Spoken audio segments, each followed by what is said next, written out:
નમસ્કાર. સાત્વિક talk by સાર્થક સાત્વિકમાં આપનું સ્વાગત છે. હું ગિરીશ પટેલ, ડાયરેક્ટર સાર્થક સાત્વિક. આપણે હંમેશા સાત્વિક ટોકમાં એવી વાતો કરીશું જેનાથી આપણું જીવન વધુ સાત્વિક બની રહે. સાત્વિક જીવન માટે સૌથી અગત્યનું છે આહાર, અને આહાર માટે સૌથી અગત્યનું છે દૂધ. દૂધ એ આપણને જન્મથી મરણ સુધી આપણે એને ઉપયોગિતામાં લઈએ છીએ.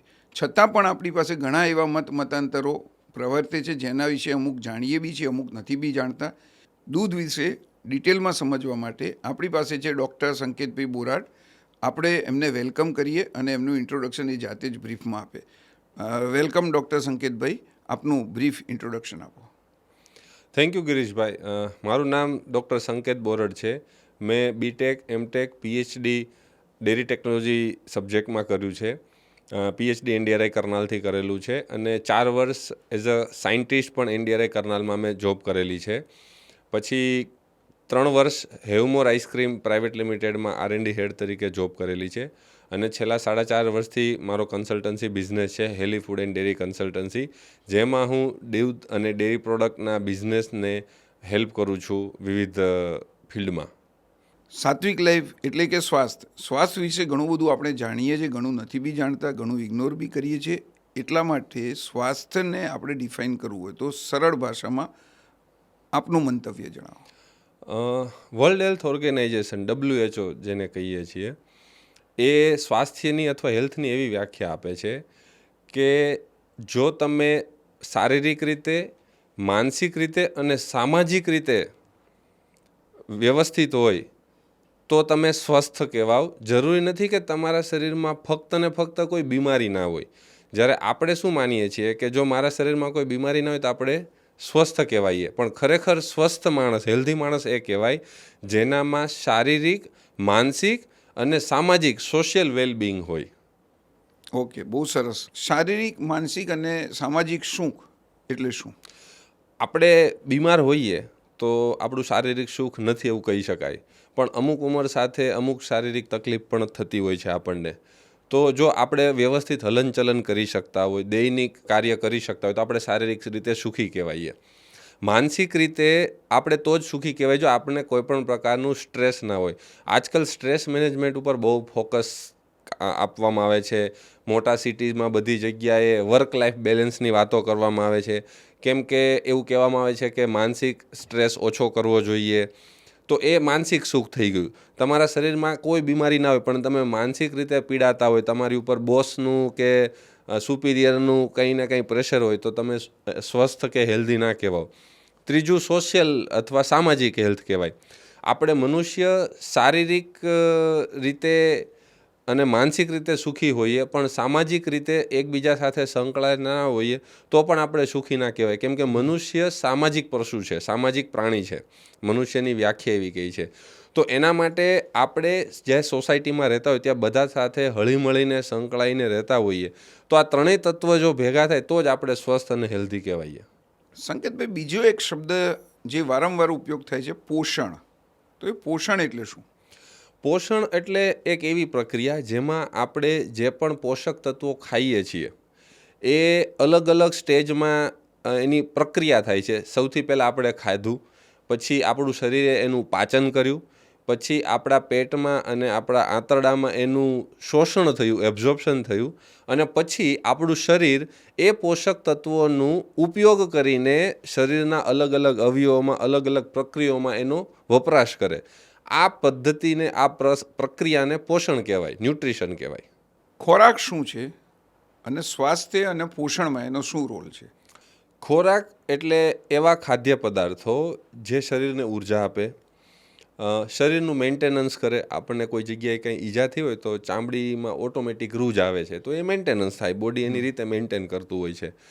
તો ખોરાક એ એવા તત્વો જે શરીરને ઉર્જા આપે, શરીરને મેન્ટેન કરે અને શરીરનો ગ્રોથ કરે, જેમ કે વાળ છે, નખ છે, આ બધાનો વિકાસ થાય, ગ્રોથ થાય. તો ખોરાક બેઝિકલી આ 3 કન્ડિશન પૂરી કરે એને ખોરાક કહેવાય.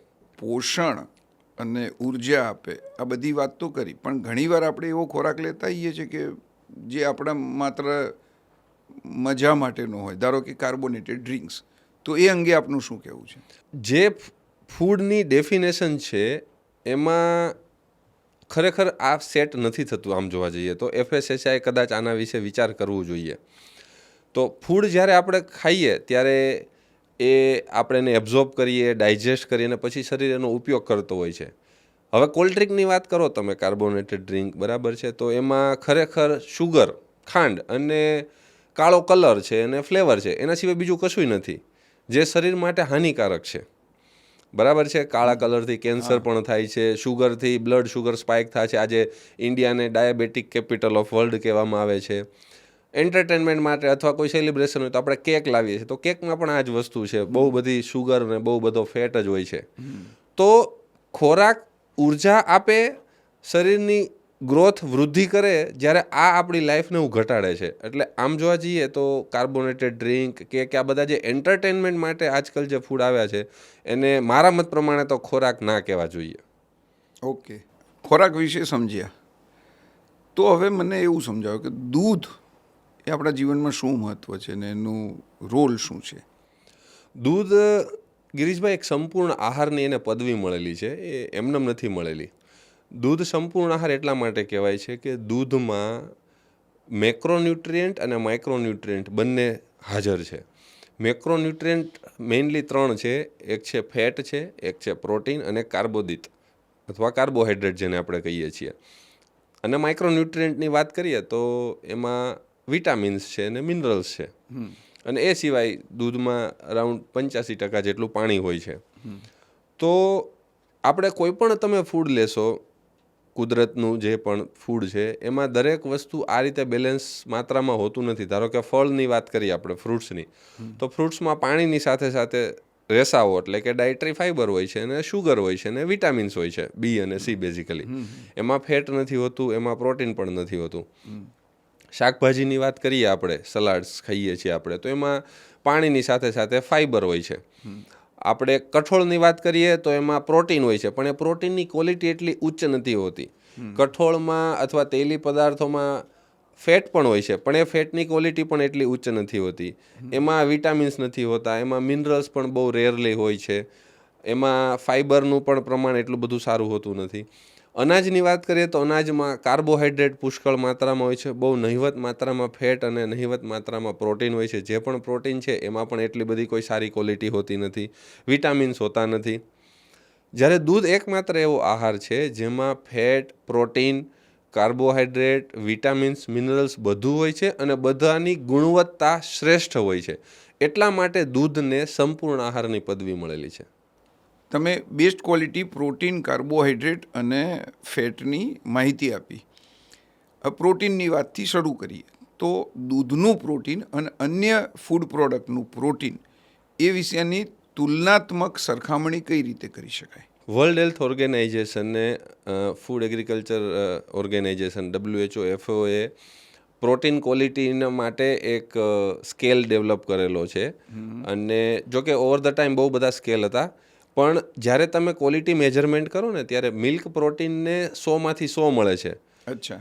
એકચ્યુઅલી જોવા જઈએ ને તો એમનું જે સ્કેલ હતું, એમની જે માપણી હતી WHOની, એ પ્રમાણે તો મિલ્ક પ્રોટીનને 103, 104 માર્ક્સ મળે 100માંથી. કેમ કે જરૂર કરતાં અમુક એમિનો એસિડ એમાં વધારે હોય છે. જ્યારે એની કમ્પેરિઝનમાં આપણે પલ્સીસ એટલે કે કઠોળ કે સિરિયલ્સ અથવા ઇન્ક્લુડિંગ સોયાબીન ઓલ્સો, આ બધાના જે પ્રોટીન છે ને એની ક્વોલિટી થોડી ડાઉન હોય છે. પણ આ જે પ્રોટીનનો અત્યારે જે ટ્રેન્ડ ચાલી રહ્યો છે એનો શ્રેય આપણે અમૂલને આપી શકાય. કેમ કે અમૂલે આજથી ઘણા વર્ષો પહેલાં જ્યારે પ્રોટીનના નામે પનીર લોન્ચ કર્યું હતું ત્યારે એમણે એની ટેગલાઇન પાવર ઓફ પ્રોટીન રાખેલું અને લોકોને પ્રોટીન ટ્રેન્ડ તરફ વાળ્યા છે. કોવિડ પછી પણ અમૂલે બહુ બધી protein base product, high protein lassi, high protein butter milk ને હાઈ પ્રોટીન કુલ્ફી ને આ બધી પ્રોડક્ટમાં in fact protein powder in sachet, આ બધી પ્રોડક્ટ લોન્ચ કરીને લોકોને જાગૃત કર્યા છે કે ભાઈ તમારે બેસ્ટ ક્વોલિટી પ્રોટીન ખાવું જોઈએ, જે સ્વાસ્થ્ય માટે બહુ જરૂરી છે. સંકેતભાઈ, દૂધના પ્રોટીન વિશે જાણ્યું, મને એ જણાવો કે પ્રોટીન આજકાલ ટ્રેન્ડમાં છે, તો એક સામાન્ય માણસે દિવસમાં કેટલું પ્રોટીન ખાવું જોઈએ? WHO એવું કહે છે કે પર કિલો 0.67 ગ્રામ કમ્પ્લીટ પ્રોટીન ખાવું જોઈએ. એટલે આ કુદરતમાં, આ પૃથ્વી ઉપર 2 જ કમ્પ્લીટ પ્રોટીન છે, એક મિલ્ક પ્રોટીન અને બીજું એગ પ્રોટીન. એ સિવાયના બાકી બધા પ્રોટીન જો તમારે ખાવાના હોય તો તમારે 1 કિલો વજન દીઠ 1 ગ્રામ પ્રોટીન ખાવું જોઈએ. આનો મતલબ એવો થાય કે સરેરાશ જો 60 કિલોનો વ્યક્તિ હોય, માણસનું વજન 60 કિલો હોય, તો કમ્પ્લીટ પ્રોટીન એને જો ખાવું હોય તો એને 40 ગ્રામ પ્રોટીન ખાવાનું, મતલબ મિલ્ક પ્રોટીન અથવા એગ પ્રોટીન. પણ અન્ય પ્રોટીન સોર્સ હોય જેમ કે સિરિયલ્સ કે વેજીટેબલ્સ કે એવા, તો એને 60 ગ્રામ પ્રોટીન ખાવું પડે. આ સિવાય ગિરીશભાઈ એક એવી વસ્તુ છે જે મિલ્ક પ્રોટીનને બીજા બધા પ્રોટીન કરતાં અલગ પાડે છે, એ છે મિલ્ક પ્રોટીનની બાયો એક્ટિવિટી. ઓકે. એટલે જ્યારે આપણે પ્રોટીન ખાઈએ ત્યારે પ્રોટીન એનું કામ કરે, એની સિવાય પણ મિલ્ક પ્રોટીન શરીરમાં બીજી અલગ અલગ એક્ટિવિટી કરતા હોય છે જેને બાયોએક્ટિવ કહેવાય છે, જે મિલ્ક પ્રોટીનને સર્વશ્રેષ્ઠ બનાવે છે. તો આ બાયો એક્ટિવિટી મિલ્ક પ્રોટીનમાં શું છે? બાયોએક્ટિવિટી એટલે જ્યારે આપણે પ્રોટીન ખાઈએ ત્યારે આપણું શરીર પહેલાં તો પ્રોટીનને તોડે છે, પછી એનું પાચન કરે છે અને એમાંથી એમિનો એસિડ્સ ને પેપ્ટાઇડ્સને છૂટા પડીને શરીરમાં શોષણ થાય છે, એનું એબ્ઝોર્પ્શન થાય છે. તો એ જે પ્રોટીનના પેપ્ટાઇડ્સ બનતા હોય છે ને, એ શરીરમાં અલગ અલગ એક્ટિવિટી કરતા હોય છે. તો તમને એક સિમ્પલ એક્ઝામ્પલ આપવાનું કે તમે જો છાશ અથવા દહીં અથવા શ્રીખંડ ખાશો ને એટલે તમને ઊંઘ આવશે, કેમ કે મિલ્ક પ્રોટીનમાં ટ્રિપ્ટોફાન નામનું એક એમિનો એસિડ હોય છે, જે આપણે જ્યારે ખાઈએ ને તો શરીરમાં બ્રેઇનમાં સિરોટોનિન બનતું હોય છે અને સિરોટોનિનમાંથી મેલાટોનિનમાં કન્વર્ટ થતું હોય છે. તો જ્યારે મેલાટોનિન બને ને ત્યારે સ્લીપ ઇન્ડ્યુસ થાય, સ્ટ્રેસ લેવલ ડાઉન થાય. તો બેઝિકલી જે સ્ટ્રેસ મેનેજમેન્ટનું કામ છે એ તમે છાશથી કે લસ્સીથી કે દહીંથી કે શ્રીખંડથી કરી શકો. આ સિવાય એટલી બધી બાયો એક્ટિવિટી છે જેના હું તમને નામ આપું છું, જેમ કે antioxidant, anti thrombotic, anti viral હોય છે, anti cancerous, anti cardiovascular, anti diabetic, anti hypertensive, opioid activity, opioid agonist. તો આ બધી એક્ટિવિટી જ્યારે શરીરમાં પ્રોટીન એબ્ઝોર્બ થાય ને ત્યારે આ કામ કરતું હોય છે. એને બધાને બાયો એક્ટિવિટી કહેવાય છે. થોડા કોમ્પ્લિકેટેડ શબ્દો છે, પણ ઇન શોર્ટ એ એક ટાઈપનું મેડિસિનલ કામ કરતું હોય છે, દવા તરીકે કામ કરતું હોય છે. યસ, પ્રોટીન વિશે ઘણું જાણ્યું. એક સામાન્ય શબ્દની કુતૂહલ છે કે બાયોએક્ટિવ પેપ્ટાઇડ એ શું છે? બાયોએક્ટિવ પેપ્ટાઇડ એટલે પ્રોટીન જ્યારે શરીરમાં હજમ થાય, પાચન થાય, ડાયજેસ્ટ થાય ત્યારે એના ટુકડા બનતા હોય છે. ઓકે. અને એ જે ટુકડા બનતા હોય છે ને એમાંથી અમુક ટુકડાઓની સ્પેશિયલ શરીરમાં એક્ટિવિટી હોય છે.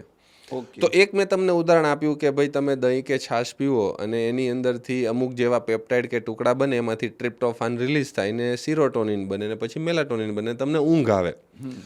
તો ખરેખર કોઈને ઇન્સોમ્નિયા હોય, મતલબ જેને ઊંઘ ના આવતી હોય, તો જો એ સાંજે રાત્રે ગરમ દૂધ પીવે અથવા દહીં ખાય અથવા છાશ ખાય તો એને ઊંઘ સારી આવે. બોડીનું મેન્ટલ સ્ટ્રેસ લેવલ ડાઉન થતું હોય છે. આજકાલ લોકો આના માટે કેફિનેટેડ ડ્રિંક અથવા કોફી અથવા આલ્કોહોલ અથવા દારૂનું સેવન કરતા હોય છે જેનાથી સ્ટ્રેસ રિલેક્સ થાય. પણ આ વસ્તુ કુદરતી રીતે દૂધ અને ફર્મેન્ટેડ મિલ્કમાં છે. હું તમને એક બીજું એક્ઝામ્પલ આપું. જ્યારે પહેલાંના સમયમાં લોકો બહારના સ્ટેશને જતા, ક્યાંય દૂર જતા, કેમ કે પહેલાં તો એસીવાળી કાર કે એવું હતું નહીં, તો ચાલીને અથવા બળદગાડામાં જવું પડતું, અથવા કોઈ શુભ કાર્ય કરવા માટે જતા તો એવું કહેતા કે ભાઈ 1 ચમચી દહીં ચાખીને જાઓ અથવા 1 ચમચી દહીં ખાઈને જાઓ, એનાથી શુકન થશે. તો એને હું વિજ્ઞાનની ભાષામાં સમજાવું તો એ શુકન નથી. તમે જ્યારે દહીં ખાઓ છો ને ત્યારે તમારા બોડીનું ટેમ્પરેચર ડાઉન થાય છે, તમારું સ્ટ્રેસ મેનેજમેન્ટ થાય છે. એટલે સે ફોર એક્ઝામ્પલ કે ભાઈ આપણે આજે આ પોડકાસ્ટ કરવા આવ્યા છીએ તો હું સવારે 1 ચમચી 2 ચમચી દહીં ખાઈને આવ્યો છું. એનાથી શું થાય કે મેન્ટલ સ્ટ્રેસ ડાઉન થાય, એટલે એક જે પેલું ટેન્શનવાળું હોય ને એ કંટ્રોલ થઈ જાય.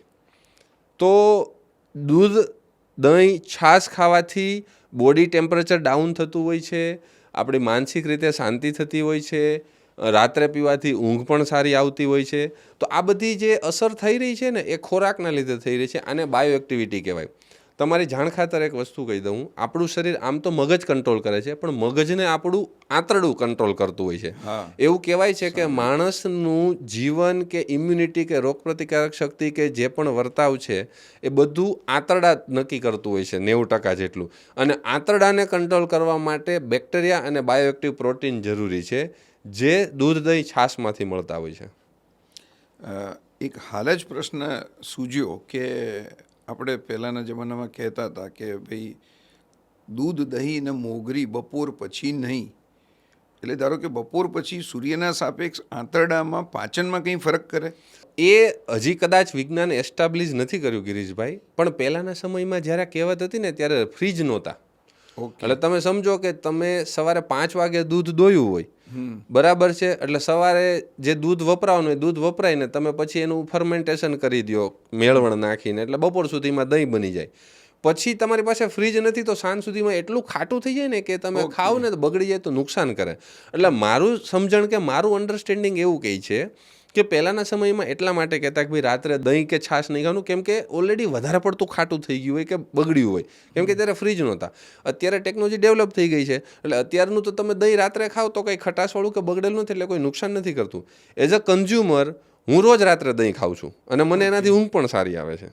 ઓકે, હવે તમે આ જે દહીં વિશે કીધું, તો આજકાલ લાઈફસ્ટાઈલનો ભાગ જ સ્ટ્રેસ છે અને સ્ટ્રેસનું બાય પ્રોડક્ટ જે છે એ બ્લડ પ્રેશર છે. તો કદાચ આ જે દહીં અથવા ડેરી પ્રોડક્ટથી બ્લડ પ્રેશરમાં કંઈ ફરક પડી શકે?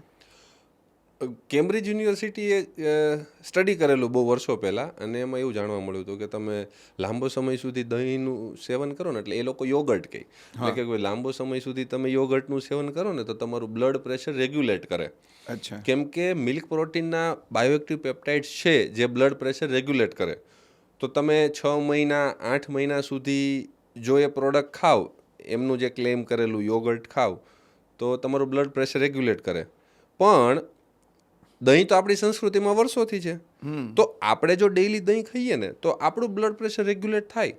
પણ વસ્તુ શું છે કે દહીં દેશી વસ્તુ છે, એટલે તમે દહીં કહો એટલે તમે દેશી માણસ લાગો, અને યોગર્ટ કહો એટલે તમે વિદેશી લાગો, એટલે યોગર્ટ ટ્રેન્ડી બને ને આ પેલી દેશી વસ્તુ છે એ ટ્રેન્ડી ના બને. પણ ખરેખર ડેઈલી દહીં ખાવું જ જોઈએ આપણે. સ્ટ્રેસવાળું જીવન છે, તો દહીંની જેમ છાશ પીવાથી બી એમાં બ્લડ પ્રેશરમાં કે સ્ટ્રેસમાં ફરક પડી શકે? એ માપી શકાય એવું થઈ શકે? માપવું તો એ મેડિકલ સાયન્સનો સબ્જેક્ટ છે, પણ આમ જોવા જઈએ ને તો દહીંમાંથી જ છાશ બનતી હોય છે. એટલે તમે દહીંમાંથી દેશી પદ્ધતિથી છાશ બનાવો વલોણા મેથડથી, તો તમે માખણ અલગ કરો છો, એટલે ફેટ તમે અલગ કરો છો બેઝિકલી. તો જે પ્રોટીન, જે બાયોએક્ટિવ પેપ્ટાઇડ દહીંમાં છે એ છાશમાં આવવાના જ છે. પણ દહીં કરતાં છાશ એક સ્ટેપ એક્સ્ટ્રા એટલા માટે થઈ, આપણે જે ગુજરાતમાં છીએ, વરસમાં ઓલમોસ્ટ 6 મહિનાથી વધારે ગરમી પડતી હોય છે, લોકોને ડિહાઇડ્રેશનના પ્રોબ્લેમ હોય છે. તો ડિહાઇડ્રેશનમાં છાશ બેસ્ટ પીણું છે. તમે વિચાર કરો, 200 mlનું કોલ્ડ ડ્રિંક છે 20 રૂપિયાનું આવે છે, અને તમને ખાલી અને ખાલી આર્ટિફિશિયલ કલર, ફ્લેવર ને ખાંડ જ મળે છે. ખરેખર ડિહાઇડ્રેશનમાં તમારે 6%થી વધારે ગ્લુકોઝ સોલ્યુશન પણ પીવું ના જોઈએ, એ શરીરને નુકસાન કરતું હોય છે. કોલ્ડ ડ્રિંકમાં તો 12-13% શુગર હોય છે, હમણાં એણે સ્ટીવિયાથી રિપ્લેસ કરીને 9.5% સુધી લયા છે. પણ ખરેખર ગરમીમાં, ઉનાળામાં કોલ્ડ ડ્રિંક પીવાય જ નહીં, એ તો શરીરને નુકસાન કરે છે. એની સામે તમે છાશની વાત કરો તો છાશમાં તો 5-6% ટોટલ સોલિડ હોય છે, પ્લસ બાયોએક્ટિવ પેપ્ટાઇડ હોય છે. તો હીટ સ્ટ્રેસ મેનેજ કરે, તમારું બ્લડ પ્રેશર રેગ્યુલેટ કરે, તમને પ્રોબાયોટિક બેક્ટેરિયા પણ આપે, એ સિવાય બહુ બધા બાયોએક્ટિવ પેપ્ટાઇડ આપે, અને પ્લસ તમારા બોડીને હાઇડ્રેટ કરે. એના સિવાય એમાં મિનરલ્સ હોય છે જે બોડીને રિપ્લેનિશ કરે, જે પરસેવામાં જે અમુક ક્ષાર આપણે નીકળતા હોય. તો છાશ તો ખરેખર આમ જોઈએ તો અમૃત કહેવાય. યસ સંકેતભાઈ, આપણે દૂધના પ્રોટીન વિશે જાણ્યું અને સમજ્યા. હવે મારે સમજવું છે દૂધના ફેટ વિશે. ફેટનું શું મહત્ત્વ છે, એનું ફેટ બીજા ફેટ કરતાં કઈ રીતે જુદું છે, અને એનું કાર્ય શું છે, એ મારે ફેટનું સમજવું છે. કોઈ પણ ફેટ હોય, દૂધનો ફેટ એટલે કે માખણ અથવા ઘી અથવા બટર કહીએ, અથવા વેજીટેબલ ફેટ હોય અથવા વેજીટેબલ ઓઇલ હોય, એ બધું શરીરને 9 કિલો કેલરી પ્રતિ ગ્રામ ઉર્જા આપતું હોય છે. ઓકે. જ્યારે કાર્બોહાઈડ્રેટ અને પ્રોટીન 1 ગ્રામ દીઠ 4 કિલો કેલરી ઉર્જા આપતું હોય છે. એટલે ફેટ છે ને એ બમણા કરતાં વધારે ઉર્જા આપતું હોય છે. અને શરીરમાં ફેટ એડિપોઝ ટિશ્યુમાં જમા થતું હોય છે. એટલે અત્યારે ફેટ એટલા માટે વધારે બદનામ છે કે ભાઈ ફેટ વધારે ખાવાથી શરીર વધે, સ્થૂળતા વધે, વેઇટ ગેઇન થતું હોય છે એટલા માટે. પણ ખરેખર માનવ ઇતિહાસની અને માનવ શરીરની રચના તમે જોશો ને તો તમને ખબર પડશે કે શરીરમાં ફેટ એટલા માટે જમા થતું હોય છે કે જ્યારે શરીરને ખોરાક ને પોષણ ના મળે ને ત્યારે શરીર એ ફેટનો ઉપયોગ કરી શકે. તો આજથી 50 વર્ષ 100 વર્ષ પહેલાં કેવું હતું કે તમે ઘરેથી કાંઈ પણ વસ્તુ ખાઈને નીકળો તો બીજા 100 કિલોમીટર કે 50 કિલોમીટર સુધી તમને ખોરાક ના મળતો. પહેલાં ક્યાંય ખોરાક માટે હોટલ રેસ્ટોરન્ટ્સ હતા નહીં. અત્યારે અમદાવાદ કે કોઈ પણ શહેરોમાં તમને દર 100 મીટરે કંઈક ને કંઈક ખોરાક કે ખાવાલાયક વસ્તુ મળી જતી હોય છે, અને કદાચ ગામડાઓમાં જાઓ તો દર 50 કિલોમીટરે મળી જતી હોય છે. પણ છતાંય આપણે વધારે પડતું ખાઈએ છીએ અને એના લીધે વધારે ફેટ કન્ઝ્યુમ કરીએ છીએ, અને એના માટે આપણા શરીરમાં ફેટ જમા થતો હોય છે અને બીજા બધા પ્રોબ્લેમ થતા હોય છે. પણ મિલ્ક ફેટની હું વાત કરું, દૂધમાં રહેલા ફેટની વાત કરું, તો દૂધનો ફેટ દરેક ફેટ અથવા બીજા કોઈ પણ વેજીટેબલ ઓઇલ કરતાં એક સંપૂર્ણ ફેટ છે, શ્રેષ્ઠ ફેટ છે. કેમ કે એમાં એસેન્શિયલ ફેટી એસિડ હોય છે, ફેટ સોલ્યુબલ વિટામિન્સ હોય છે અને કોલેસ્ટેરોલ પણ હોય છે. તો આ કોલેસ્ટ્રોલ વિશે વાત કરી તો અત્યારે આજકાલ આપણે જનરલી સાંભળતા હોઈએ છીએ કે કોલેસ્ટ્રોલ ને એ ખરાબ ને એ હૃદય રોગ વિશે એને અસર કરે. તો ફેટ જે ડેરીનું છે અને એનો કોલેસ્ટ્રોલ સાથેનો સંબંધ એ જરા સમજાવો. 2006માં WHO એવું કહ્યું હતું કે ભાઈ કોલેસ્ટેરોલ સ્વાસ્થ્ય માટે હાનિકારક છે, અને પછી બધા ગ્લોબલ સ્ટેજે અમુક પગલાં લેવાયા હોય અને સડનલી આખા વર્લ્ડમાં બધી જગ્યાએ કોલેસ્ટ્રોલના પ્રોબ્લેમ થવા માંડ્યા. તો 10 વર્ષ પછી WHOને એની ભૂલ સમજાઈને 2016માં એણે સ્ટેટમેન્ટ પાછું લીધું અને એવું કીધું કે ભાઈ નહીં, કોલેસ્ટ્રોલ સ્વાસ્થ્ય માટે એકચ્યુઅલી જરૂરી વસ્તુ છે. આના બે કારણ છે. કોલેસ્ટ્રોલ એ બેઝિકલી એક પ્રકારનો ફેટ જ છે જે ફેટમાં ઓગળેલો હોય છે, તેલી પદાર્થમાં ઓગળેલો હોય છે. તો કોલેસ્ટ્રોલ એટલે જે પ્રાણીમાં ફેટ હોય ને એમાં જે સ્ટેરોલ હોય ને એને કોલેસ્ટ્રોલ કહેવાય, અને વનસ્પતિમાં હોય ને ફાઇટોસ્ટેરોલ કહેવાય. કોલેસ્ટ્રોલ એટલે બીજું કંઈ નહીં, એક પ્રકારનું, એક તો વિટામિન ડી પણ કોલેસ્ટ્રોલ જ છે. હવે તમે કોલેસ્ટ્રોલ ખાવાનું બંધ કરો તો તમારા શરીરને વિટામિન ડી પણ ના મળે, અને વિટામિન ડીની ઉણપથી આપણે હાડકાના અને બ્લડ મતલબ બોન હેલ્થ અને બ્લડ હેલ્થમાં પ્રોબ્લેમ થઈ શકે, બરાબર છે, મસલ વીકનેસ થઈ શકે. અને બીજું કોલેસ્ટ્રોલનો અગત્યનો રોલ શું છે કે આપણા શરીરમાં હાડકાનું શરીર બનેલું છે ને બધી ચામડીને હાડકા સપોર્ટ આપે છે, પણ આપણા શરીરના જે અમુક અવયવો છે જેમ કે હૃદય છે એમાં હાડકું ના હોય, જીભમાં હાડકું ના હોય, કાનમાં અથવા કુરચા કહીએ આપણે એને, બરાબર છે, ફેફસા છે, તો આ બધા અવયવોની દિવાલોમાં ને એના કન્સ્ટ્રક્શનમાં છે ને કોલેસ્ટ્રોલ વપરાતું હોય છે. હવે ખરેખર આપણે કોલેસ્ટ્રોલ ખાવું જોઈએ. જો આપણે કોલેસ્ટેરોલ ના ખાઈએ ને તો શરીર કોલેસ્ટ્રોલ બનાવે. કેમ કે શરીરને તો જરૂર છે.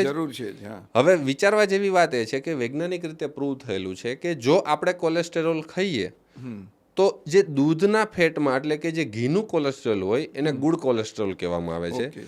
પણ બોડી જો કોલેસ્ટ્રોલ બનાવે, મતલબ આપણે કોલેસ્ટેરોલ ના ખાઈએ તો શરીર જે કોલેસ્ટ્રોલ બનાવે એ ખરેખર બેડ કોલેસ્ટ્રોલ છે. કેમ કે શરીરનું જે કોલેસ્ટ્રોલ છે એ સોલિડ ફોર્મમાં ડિપોઝિટ થતું હોય છે અને એ છે ને એ નળીઓને ચોકઅપ કરતું હોય છે.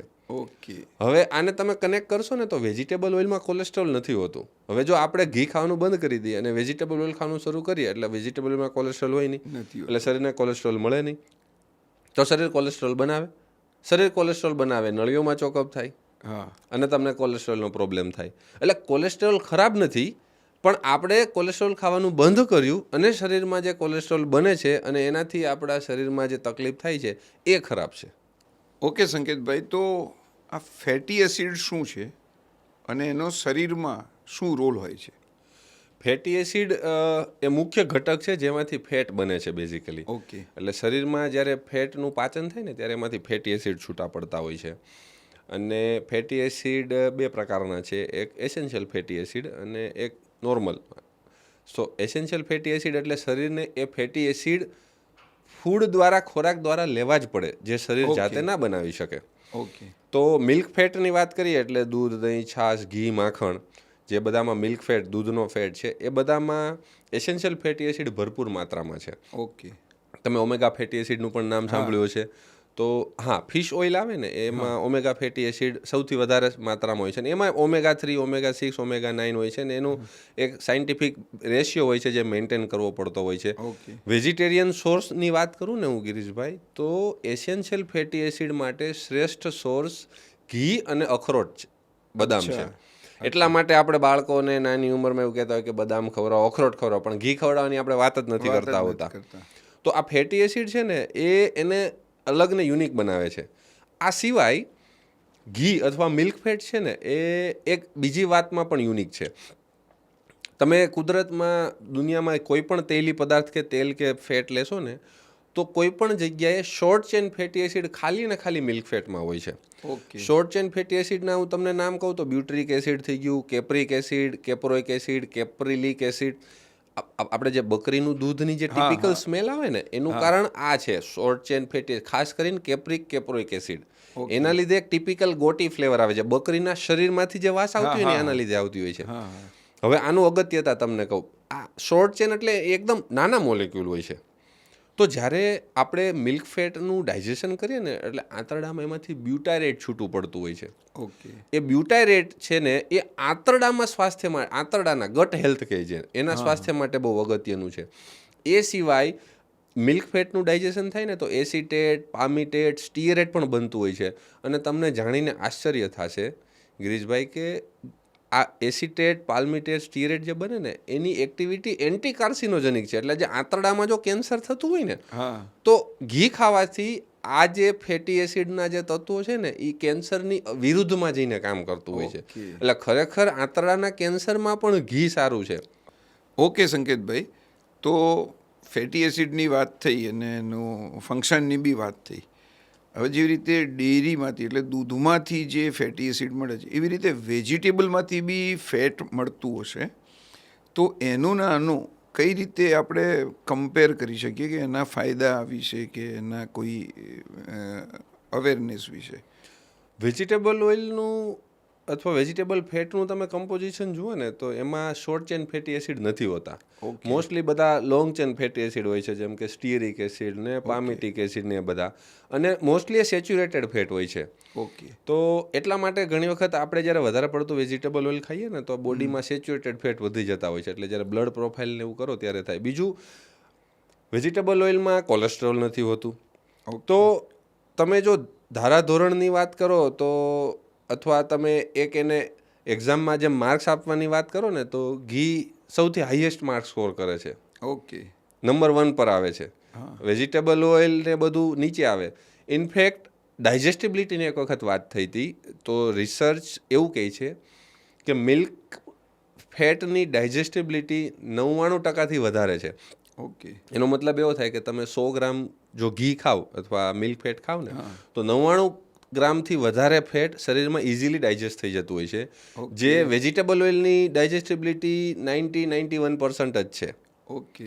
એટલે બોડીમાં ડિપોઝિટ પણ વધારે થાય, વેજીટેબલ ઓઇલ સેચ્યુરેટેડ ફેટ પણ વધારે આપે, બધું ડિસ્ટર્બન્સ થઈ જાય, કોલેસ્ટ્રોલ હોય નહીં, ફેટી એસિડ જે હોવા જોઈએ બેનિફિશિયલ એ પણ હોતા નથી. એટલા માટે વેજીટેબલ ઓઇલ એની જે ક્વોલિટી છે ડાઉન છે. હું તમને મારું પર્સનલ ઉદાહરણ આપું. ઓકે. આજથી એક્ઝેક્ટલી 3 વર્ષ પહેલાં હું દર વર્ષે ફૂલ બોડી ચેકઅપ કરાવતો હતો. તો મારી બ્લડ પ્રોફાઇલમાં ફેટી એસિડ ને ટ્રાયગ્લિસરાઇડ પ્રોફાઇલ થોડી ડિસ્ટર્બ થઈ ગઈ, અને અમે ઘરે 3 ડબ્બા સિંગતેલના, કેમ કે હું ખેડૂત છું, મારા પપ્પા ખેતી કરે એટલે હું અમરેલીથી દર વર્ષે મારા પપ્પા 3 ડબ્બા સિંગતેલના મગાવે, વિચ ઇઝ 45 લીટર વર્ષનું અમારું કન્ઝપ્શન હતું. મારી ફેટ પ્રોફાઇલ ડિસ્ટર્બ થઈ ગઈ એટલે અમે ઘરે ખાવામાં ફેરફાર કર્યો. તળેલી વસ્તુ, કેમ કે ભજીયા અને ગાંઠિયા તો અમારા ડીએનએમાં હોય, સૌરાષ્ટ્રથી છું હું એટલે એ બધું બંધ કરી દીધું. ફેટનું કન્ઝપ્શન 20 લીટરે લાવી દીધું વર્ષનું, અને ઘીનું કન્ઝપ્શન વધારી દીધું. આજે મારા ઘરે કોઈ પણ શાક બને તો 1 ચમચી મિનિમમ ઘી નાખવાનું. ઓકે.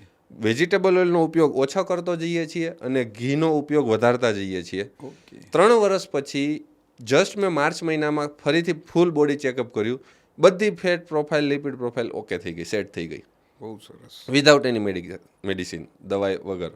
2014માં મને હાર્ટ એટેક આવ્યો હતો. એપોલોમાં મેં એનું જાંચ કરાવી અને મારે સ્ટેન્ટ મૂકવો પડ્યો.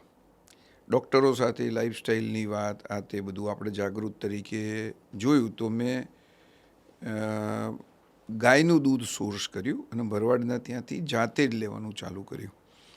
એમાંથી જ ઘી બનાવતા હતા અને એ ઘીનું કન્ઝમ્પશન ધીમે ધીમે અમે વધાર્યું આખા ઘર માટે. એટલે અમારે સેમ જ અનુભવ થયો કે અમે તેલનું કન્ઝમ્પશન ઓછું કર્યું ને ઘીનું વધાર્યું. એનાથી જે મારે પહેલાં ગેસનો પ્રશ્ન રહેતો હતો, ડાયજેશનમાં તકલીફ થતી હતી, એ ઘણી ઓછી થઈ ગઈ.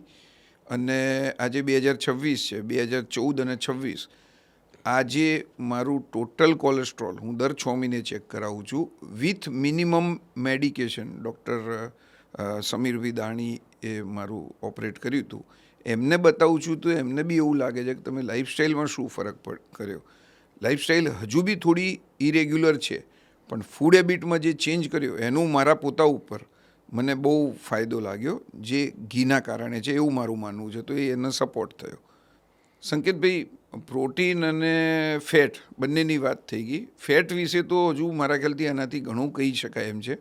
આપણે કદાચ એક નવો એપિસોડ એના માટે કરશું. પણ દૂધ અને કાર્બોહાઈડ્રેટ, તો કાર્બોહાઈડ્રેટનું પ્રોફાઇલ આપણને કઈ રીતે યુઝફુલ છે કે એની અસર શું છે એ વિશે કંઈક જણાવો. દૂધમાં જે કાર્બોહાઈડ્રેટ છે ને એનું નામ લેક્ટોઝ છે. લેક્ટ એટલે મિલ્ક નેચરલ સિક્રેશન, ને OSE જે કાર્બોહાઈડ્રેટ હોય એની પાછળ લાગતો છે, એ રીતે એનું નામકરણ થયું છે, એટલે લેક્ટોઝ કહેવાય છે. ઓકે. તો આમ જોવા જાવ તો લેક્ટોઝ 4 કિલો કેલરી 1 ગ્રામ દીઠ આપતું હોય છે, એટલે ઉર્જા આપવામાં એનો એટલો બધો ફાળો નથી. પણ લેક્ટોઝ છે ને એ એકચ્યુઅલી પ્રોટીન અને ફેટનું જે પોષણ મળે ને શરીરમાં એનું તાળું ખોલવાની ચાવી છે. ઓકે. તમને સિમ્પલ ઉદાહરણ આપું. મિલ્કમાં જે લેક્ટોઝ હોય છે એ જ્યારે આપણે ખાઈએ એટલે બોડીમાં શરીરમાં જ્યારે એનું પાચન થાય ત્યારે લેક્ટોઝમાંથી લેક્ટિક એસિડ બનતું હોય. તો બેક્ટેરિયા છે ને એ લેક્ટોઝ ખાઈ અને લેક્ટિક એસિડ બનાવે, અને આ દરમિયાન પ્રોટીનનું પાચન કરે અને બાયોએક્ટિવ પેપ્ટાઇડ રિલીઝ કરે. આ જ દરમિયાન પાર્શિયલી ફેટ ઉપર પણ થોડું ઘણું લાઇપોલિસિસ કરે અને ફેટનું પણ ડાયજેશન કરે, અને ફેટમાંથી પણ એસેન્શિયલ ફેટી એસિડ અલગ કરતું હોય છે. આ સિવાય લેક્ટોઝમાંથી જ્યારે લેક્ટિક એસિડ બને ત્યારે pH ડાઉન થતી હોય છે ને એસિડિક થતી હોય છે. તો એનાથી પ્રોડક્ટની લાઈફમાં પણ ફરક પડતો હોય છે, અને કેલ્શિયમ બોડીમાં જલ્દી એબ્ઝોર્બ થતું હોય છે. ઓકે. તો પ્રોસેસિંગ કે મેન્યુફેક્ચરિંગની પોઈન્ટ ઓફ વ્યૂ વાત કરીએ ને તો લેક્ટોઝ છે ને એ સેલ્ફ લાઈફ નક્કી કરે. આજે ઘી છે એ બગડતું નથી, ઘીની સેલ્ફ લાઈફ હાઈએસ્ટ છે. ડેરી પ્રોડક્ટમાં ઘીની સેલ્ફ લાઈફ હાઈએસ્ટ છે, 9 મહિના વર્ષ સુધી ના બગડે. શું કામ? લેક્ટોઝ નથી. કેમ કે બેક્ટેરિયાને ખાવા માટે લેક્ટોઝ જોઈએ, અને જો લેક્ટોઝ ન હોય તો ડેરી પ્રોડક્ટની લાઈફ વધી જાય. એટલે પ્રોડક્ટને તમારે પ્રિઝર્વ કરવું હોય તો આઈધર તમે બેક્ટેરિયાને કિલ કરો અથવા પછી એમાંથી લેક્ટોઝ હટાવી દો. હા, બરાબર. તો બેઝિકલી લેક્ટોઝના 2 ફંક્શન છે. એક તો પ્રોટીન અને ફેટનું જે ન્યુટ્રિશનનો જે ભંડારો છે એને ખોલવાની ચાવી છે, અને બીજો પ્રોડક્ટની લાઈફ નક્કી કરે છે. ઘણી વખત બાળકોને લેક્ટોઝમાંથી બનતું લેક્ટુલોઝ પણ આપવામાં આવે છે, જે પ્રીબાયોટિકનું કામ કરે છે. ઓકે. એના એક અલગ જ હેલ્થ બેનિફિટ હોય છે, પણ એ બહુ ઓછી પ્રમાણમાં હોય છે, અને સ્પેશિયલ મિલ્ક પ્રોડક્ટમાં બનાવવું પડતું હોય છે. સંકેતભાઈ, પ્રોટીન, કાર્બોહાઈડ્રેટ, ફેટ બધા વિશે કીધું. તમે મિનરલ્સની બી વાત કરતા હતા, તો દૂધમાં કયા મિનરલ્સ હોય છે અને એના શરીરમાં શું રોલ હોય છે, અને અન્ય મિનરલ જે ફૂડ પ્રોડક્ટમાંથી મળે છે એના સરખામણીમાં આ મિનરલમાં તફાવત શું હોય છે? દૂધ તો આપણે બધા છે ને કેલ્શિયમ માટે ખાસ ઓળખીએ છીએ, પણ દૂધમાં કેલ્શિયમ સિવાય પણ ઘણા બધા મિનરલ્સ હોય છે. એમાં phosphorus, potassium, magnesium, citrate, in fact iron, zinc, આ બધાનો સમાવેશ થતો હોય છે. પણ એની જે ક્વોન્ટિટી છે, પર્સન્ટેજ છે, એની કોન્સન્ટ્રેશન છે એ પ્લસ માઇનસ અને ઓછી હોય છે. ઓકે. કેલ્શિયમને આપણે વધારે અગત્યતા આપતા હોઈએ છીએ. ઓવરઓલ તમે જોવા જાવ તો 1 લીટર દૂધમાં અરાઉન્ડ 6 થી 7 ગ્રામ જેટલું ટોટલ મિનરલ્સ હોય છે. પણ એમાં સૌથી વધારે અગત્યતા નોર્મલી કેલ્શિયમને આપવામાં આવતી હોય છે. દૂધનું કેલ્શિયમ અને અન્ય સ્ત્રોતનું કેલ્શિયમ, એ બે વચ્ચે શું ફરક છે? દૂધનું કેલ્શિયમ છે ને એ બાયો અવેલેબલ કેલ્શિયમ છે. તમને નોર્મલ ભાષામાં સમજાવું તો તમારા એકાઉન્ટમાં પૈસા છે પણ તમારું એકાઉન્ટ બ્લોક છે. ઓકે. અથવા તમે અમુક લિમિટથી જ વિડ્રો કરી શકો છો. ધારો કે રોજ તમારા એકાઉન્ટમાં 1 કરોડ રૂપિયા છે પણ બેંક તમને કે તમે રોજ 1 લાખ રૂપિયા જ તમે વિડ્રો કરી શકો. ઓકે બરાબર છે. તો તમારી પાસે કેલ્શિયમ છે પણ તમને મળતું નથી. ઓકે વેજીટેબલમાં, વનસ્પતિમાં, બીજી કોઈ પણ જગ્યાએ કેલ્શિયમ હોય ને તમને બાયો અવેલેબલ ન થાય, તમારા શરીરને ન મળે. ઓકે હવે તમને સિમ્પલ મિકેનિઝમ સમજાવું. શરીરમાં કેલ્શિયમ 3 રીતે શરીરમાં આપણને મળે. એક તો જો તમારા ખોરાકમાં વિટામિન ડી હોય ને તો શરીર ઇઝીલી કેલ્શિયમને લઈ લે. ઓકે કેમ કે વિટામિન ડી ને કેલ્શિયમને બહુ સારી મિત્રતા છે. ઓકે તો તમે એક વસ્તુ કોરિલેટ કરી શકો કે મિલ્ક છે એમાં વિટામિન ડી પણ છે. બીજા ખોરાકમાં વિટામિન ડી નથી. વિટામિન ડી જગ્યાએ કોલેસ્ટેરોલ. હા તો મિલ્કમાં કોલેસ્ટ્રોલ છે, મિલ્કમાં વિટામિન ડી છે, મિલ્કમાં કેલ્શિયમ પણ છે. એટલે આ જે ત્રિપુટી છે ને એ કેલ્શિયમ તમારા શરીરને આપે છે.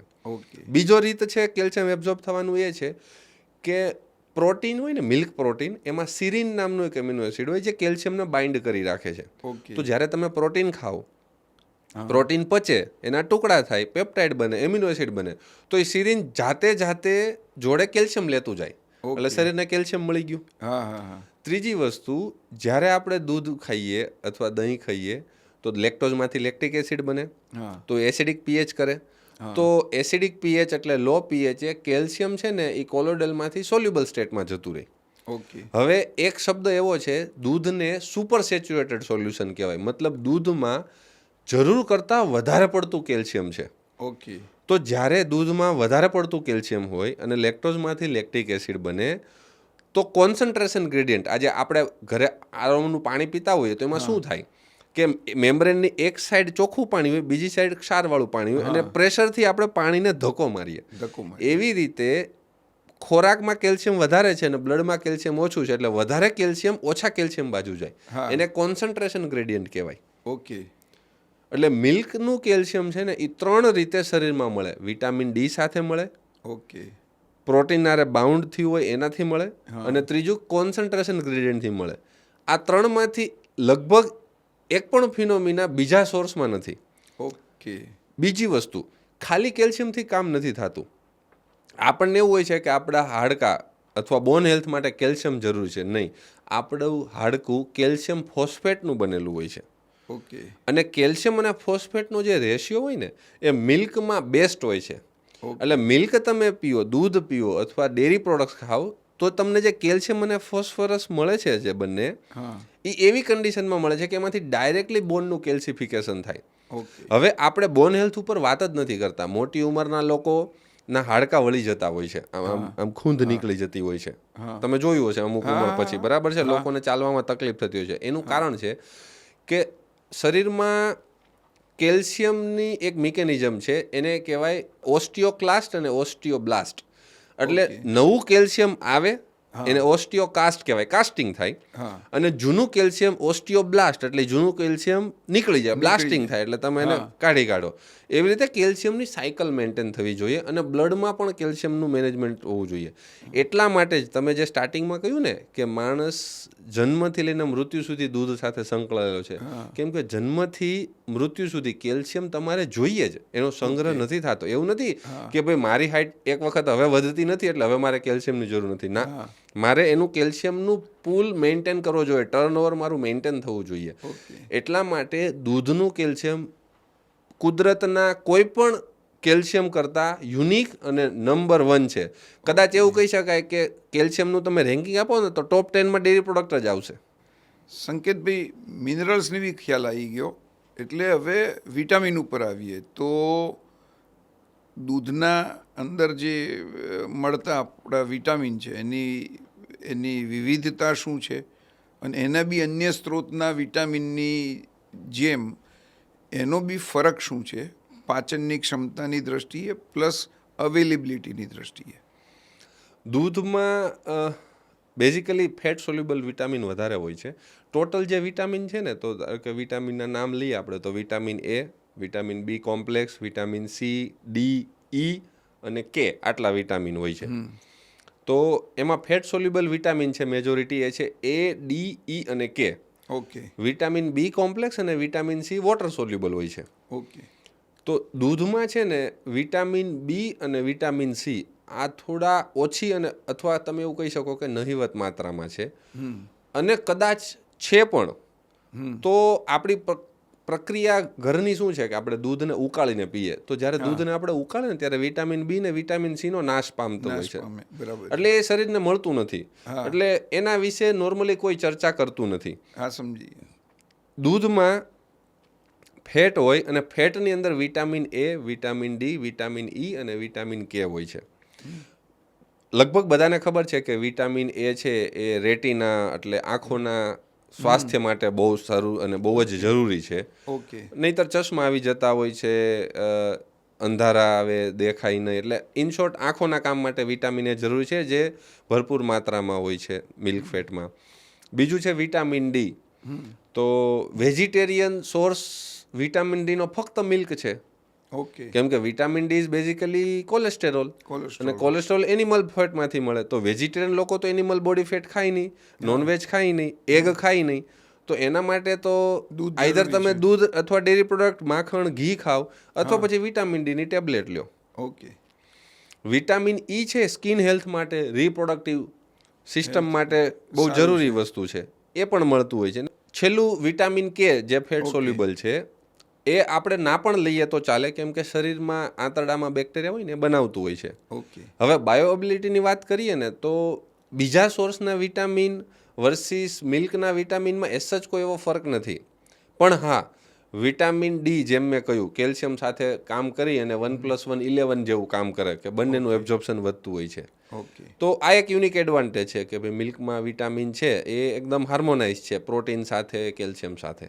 ઓકે સંકેતભાઈ, ખ્યાલ આવ્યો કે મિનરલ ને વિટામિન બી ખ્યાલ આવી ગયો. તો હવે એવું લાગે છે આ ચર્ચા કર્યા પછી કે દૂધ એ સંપૂર્ણ આહાર છે. તો સંપૂર્ણ આહારમાં દૂધના જેવું બીજું કંઈ અવેલેબલ છે? અત્યારે બહુ બધા લોકો ટ્રાય કરી રહ્યા છે કે ભાઈ ફોર્મ્યુલેટેડ ફૂડ કહેવાય એને. ઓકે. આ પ્રોડક્ટમાં આટલું પ્રોટીન મળશે, આટલું ફેટ મળશે, પણ એ જગ્યાએ બાયોએબિલિટીનો ક્વેશ્ચન આવીને ઊભો રહે છે. ઓકે. કુદરતે દૂધને શા માટે ડિઝાઇન કર્યું છે?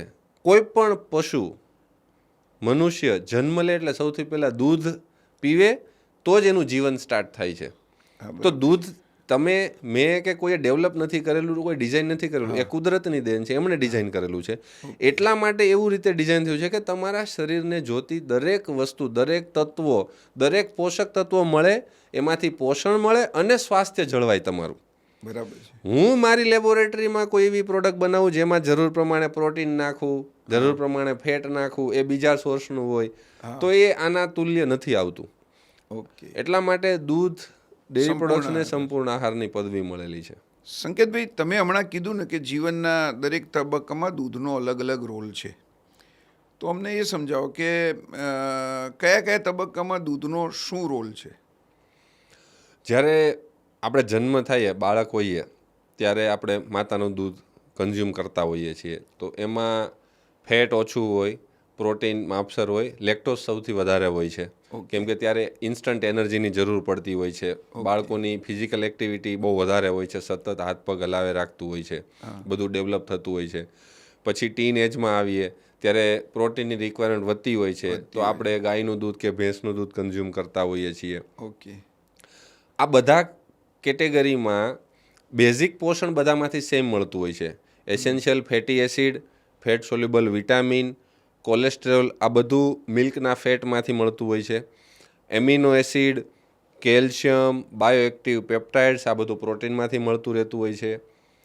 સૌથી અગત્યનો રોલ જે આપણે મિસ કરીએ છીએ ને, એ ખાસ કરીને વૃદ્ધાવસ્થા દરમિયાન છે. ઓકે. તમે જોયું હશે કે બહુ બધા લોકો 60-70 યર્સની એજ પછી છે ને, ખુરશી કે સોફામાંથી બેઠા હોય ને તો ઊભા નથી થઈ શકતા. હા. તો આપણું શરીર છે ને એ હાડકાઓનું બનેલું છે, કંકાલ તંત્ર, સ્કેલેટન કહેવાય, પણ એને ચલાવવાનું કામ છે ને એ સ્નાયુ કરે. સ્નાયુ કરે છે. તમારું એકચ્યુઅલ પ્રોફેશન સિવિલ લાઇન છે, તો તમારી પાસે જે અર્થ મૂવર આવે, બરાબર છે, તો એ હાઇડ્રોલિકથી ચાલતું હોય છે. એટલે બેઝિકલી ઓઇલથી પ્રેશર ટ્યુબ હોય એમાંથી એની મૂવમેન્ટ થતી હોય છે. એવી રીતે માણસના શરીરનું, માણસના નહીં કોઈ પણ જીવનું શરીરનું સંચાલન એ સ્નાયુઓ કરતું હોય છે. સ્નાયુઓ પ્રોટીનથી બનેલું હોય છે. જો તમે જન્મથી લઈને તમારી રિટાયરમેન્ટ એજ એટલે 50-60 સુધી તમે બેસ્ટ ક્વોલિટી પ્રોટીન એટલે કે મિલ્ક પ્રોટીન અથવા એગ પ્રોટીન કન્ઝ્યુમ ના કરો તો તમારા સ્નાયુ મેન્ટેન ના થાય. 60-70 વર્ષની ઉંમરે તમારા સ્નાયુ એટલા નબળા થઈ જાય કે તમે તમારા કંકાલ તંત્રને સપોર્ટ ના કરી શકો, એટલે ચેરમાંથી ઊભા ના થઈ શકો. સમજી ગયા. એટલે જન્મથી લઈને મૃત્યુ સુધી દરેક સ્ટેજ ઉપર બેઝિક ન્યુટ્રિશન, ખોરાકની વ્યાખ્યા શું છે? તમને ઉર્જા આપે. લેક્ટોઝ, ફેટ, પ્રોટીન ઉર્જા આપે છે. તમારા શરીરનું મેન્ટેનન્સ કરે. મેન્ટેનન્સ કોણ કરે છે? મેઇનલી પ્રોટીન કરે છે. કેલ્શિયમ પણ મેન્ટેન કરે પ્રોટીન સાથે રહીને, અને ગ્રોથ કરે. તમારી જેમ ઉંમર વધતી જાય છે એમ ગ્રોથ થવો જોઈએ, પણ જો આપણે પ્રોટીન કે ફેટ ના ખાઈએ, મિલ્કનું જે શ્રેષ્ઠ છે, તો બોડી ડિક્લાઇન સ્ટેજમાં જતું રહે છે અને પછી લાકડીના સહારે ઊભું થતું રહેવું પડે છે. તો ફરીથી વાત કરીએ, સ્વાસ્થ્ય એટલે શું? ખાલી બીમારી ના હોય એવું નહીં. તમે ફિઝિકલી, મેન્ટલી અને સોશિયલી પણ વેલબિંગ હોવા જોઈએ. એટલા માટે જન્મથી લઈને મૃત્યુ સુધી ડેરી પ્રોડક્ટ સંકળાયેલા છે આપણી સાથે. તમે ઘણું સમજાવ્યું, જે રૂટીન લાઈફસ્ટાઈલમાં બધાને કામ લાગે, જે દૂધ છે. હવે ધારો કે રમતગમત અને સ્પેશિયલ એક્ટિવિટી, ઘોડેસવારી ને એ બધું જે આવે, એમાં ઘણા લોકો અત્યારે વે પ્રોટીનને એની બજારમાં બહુ બોલચાલ છે. તો એ પ્રોટીન દૂધમાંથી જ મળે છે, તો એનું મહત્ત્વ શું અને એનું સત્ય શું? મિલ્કમાં બેઝિકલી 2 પ્રોટીન હોય છે, એક કેસીન અને એક વે પ્રોટીન હોય છે. એમાંય વે પ્રોટીન છે ને, એને પ્રોટીન ફિલ્ડનું ગોલ્ડ સ્ટાન્ડર્ડ કહેવાય છે. ઓકે. એનાથી ઉપર કશું નથી. Way protein is a best protein. તો શા માટે બેસ્ટ પ્રોટીન છે? હમણાં મેં તમને કહ્યું કે ઉર્જાની જરૂર પડે, તો શુગર, કાર્બોહાઈડ્રેટ, ખાંડ થઈ ગઈ, ગ્લુકોઝ થઈ ગયું, દૂધમાં લેક્ટોઝ છે, એ ઇન્સ્ટન્ટ એનર્જી આપે, શરીર સૌથી જલ્દી પચાવે. એટલા માટે રમત ગમતના જે એથ્લેટ્સ હોય, સ્પોર્ટ્સ પર્સન હોય, બધા ગ્લુકોઝ પીતા અત્યાર સુધી. પણ વિજ્ઞાન એવું કહે છે કે વે પ્રોટીન એકમાત્ર એવું પ્રોટીન છે જેમાં બ્રાન્ચ ચેન એમિનો એસિડ છે, BCAA. 3 branch chain amino acid છે, લ્યુસીન, આઇસોલ્યુસીન અને વેલિન. અને આ બ્રાન્ચ ચેન એમિનો એસિડના ડાયપેપ્ટાઇડ્સ બને. ડાયપેપ્ટાઇડ્સ એટલે જેમ પ્રોટીન ખાઈએ અને પ્રોટીન ડાયજેસ્ટ થાય એટલે એમાંથી એવા પેપ્ટાઇડ બને જેમાં 2 જ એમિનો એસિડ હોય, ડાયપેપ્ટાઇડ્સ. ઓકે. એ છે ને બોડીમાં એને પાચનની જરૂર ના પડે, એ સીધું આંતરડામાંથી એબ્ઝોર્બ થઈને બ્લડમાં જાય. તો બ્લડમાં જ્યારે ગ્લુકોઝનું જ્યાં જરૂર હોય ને એની જગ્યાએ આ વપરાય. હવે રમતગમતવાળા જે એથ્લેટ્સ હોય, સ્પોર્ટ્સ પર્સન હોય, જે હેવી એક્સરસાઇઝ જીમ કરતા હોય, એ જ્યારે એક્સરસાઇઝ કરે ને ત્યારે મસલ ટીયર અપ થાય, સ્નાયુઓ તૂટે. ઓકે. બરાબર? તો એને રિપેર કરવું પડે. આજે ઇલેક્ટ્રિકલ વાયર તૂટે તો આપણે કેમ ઉપરથી ટેપ લગાવીએ, એડહેસિવ ટેપ લગાવીએ. તો એવી રીતે જ્યારે મસલ તૂટે ત્યારે ત્યાં કોઈક મોલેક્યુલ જોઈએ જે પાછા એને રિપેર કરે. એ કામ ડાયપેપ્ટાઇડ્સ કરે, આ બ્રાન્ચ ચેન એમિનો એસિડ કરે. ઓકે. તો તમે ગ્લુકોઝ ખાઓ તો તમને ખાલી એનર્જી મળે છે, પણ વે પ્રોટીન ખાઓ તો એનર્જી મળે, અને એનર્જી મળવા સાથે સાથે તમારા મસલ ટિશ્યુ રિપેર થઈ જાય. આ જ કારણથી અત્યારે વે પ્રોટીન બહુ જ માર્કેટમાં ડિમાન્ડ છે. હજી એક હિડન વસ્તુ છે, તમે જ્યારે એક્સરસાઇઝ કરો તો તમને પરસેવો વળે, તો તમને પરસેવો વળે તો પાણીની સાથે સાથે શરીરમાંથી ક્ષાર પણ, સોલ્ટ પણ નીકળે. તો પ્રોટીન સાથે સાથે સોલ્ટ પણ સંકળાયેલા છે, કેલ્શિયમ પણ છે અંદર, સોડિયમ પણ હોય છે, સિટ્રેટ હોય છે, મેગ્નેશિયમ હોય છે. તો પહેલાં સ્પોર્ટ પર્સન શું કરતા? કેળા ખાય અને ગ્લુકોઝ પીવે. આ બંને વસ્તુ દૂધમાં છે જ. કેલ્શિયમ છે, ફોસ્ફરસ છે, જે કેળામાંથી મળે છે, મેગ્નેશિયમ છે, પોટેશિયમ છે, પાણીમાં ઓગાળીને તમે પીવો છો. એટલા માટે સ્પોર્ટ્સ એક્ટિવિટી, જિમ્નેસ્ટિક, હાઈ એક્સરસાઇઝવાળા જે પણ કન્ઝ્યુમર હોય ને એના માટે વે પ્રોટીન બેસ્ટ ગણાય છે. એટલા માટે આ ટ્રેન્ડ છે, અને આ મારા ખ્યાલથી ચાલશે, કેમ કે લોકોમાં એજ્યુકેશન આવે છે એટલે. ઓકે. અમને એ સમજાવો કે આ તમે કીધું એ રમતવીરો માટેની વાત થઈ. આપણે જનરલ પબ્લિક જે કે 90% હોય છે, જે સ્પેશિયલ એક્ટિવિટી નથી કરતી, એના માટે એની માત્રા દૂધના સાથે સાંકળીને, ધારો કે રો દૂધ લેતા હોય તો કઈ રીતની, કાં તો પછી એનો પાવડર વે પ્રોટીનનું લેતા હોય તો કઈ રીતનું, તો એનું કોઈ સ્ટાન્ડર્ડ છે? સામાન્ય માણસને જેની લાઈફસ્ટાઈલ કોઈ એવી હાઈ એક્સરસાઇઝવાળી નથી, એમને અલગથી વે પ્રોટીન પાવડર લેવાની જરૂર નથી. વે પ્રોટીન પાવડર દૂધમાંથી જ્યારે ચીઝ બને ત્યારે એમાં પ્રોસેસમાંથી એક બાય પ્રોડક્ટ છે ને એ દૂધમાંથી પ્રોટીન અલગ કરીને વે પ્રોટીન પાવડર બનાવવામાં આવતો હોય છે, જે હાઈ એક્સરસાઇઝ એથ્લેટ્સ એમના માટે છે. ઓકે. ગાયના દૂધની વાત કરો તો 3 થી 3.25% પ્રોટીન હોય છે. ભેંસના દૂધની વાત કરો તો 3.5 થી 3.5-4% સુધી પ્રોટીન હોય છે.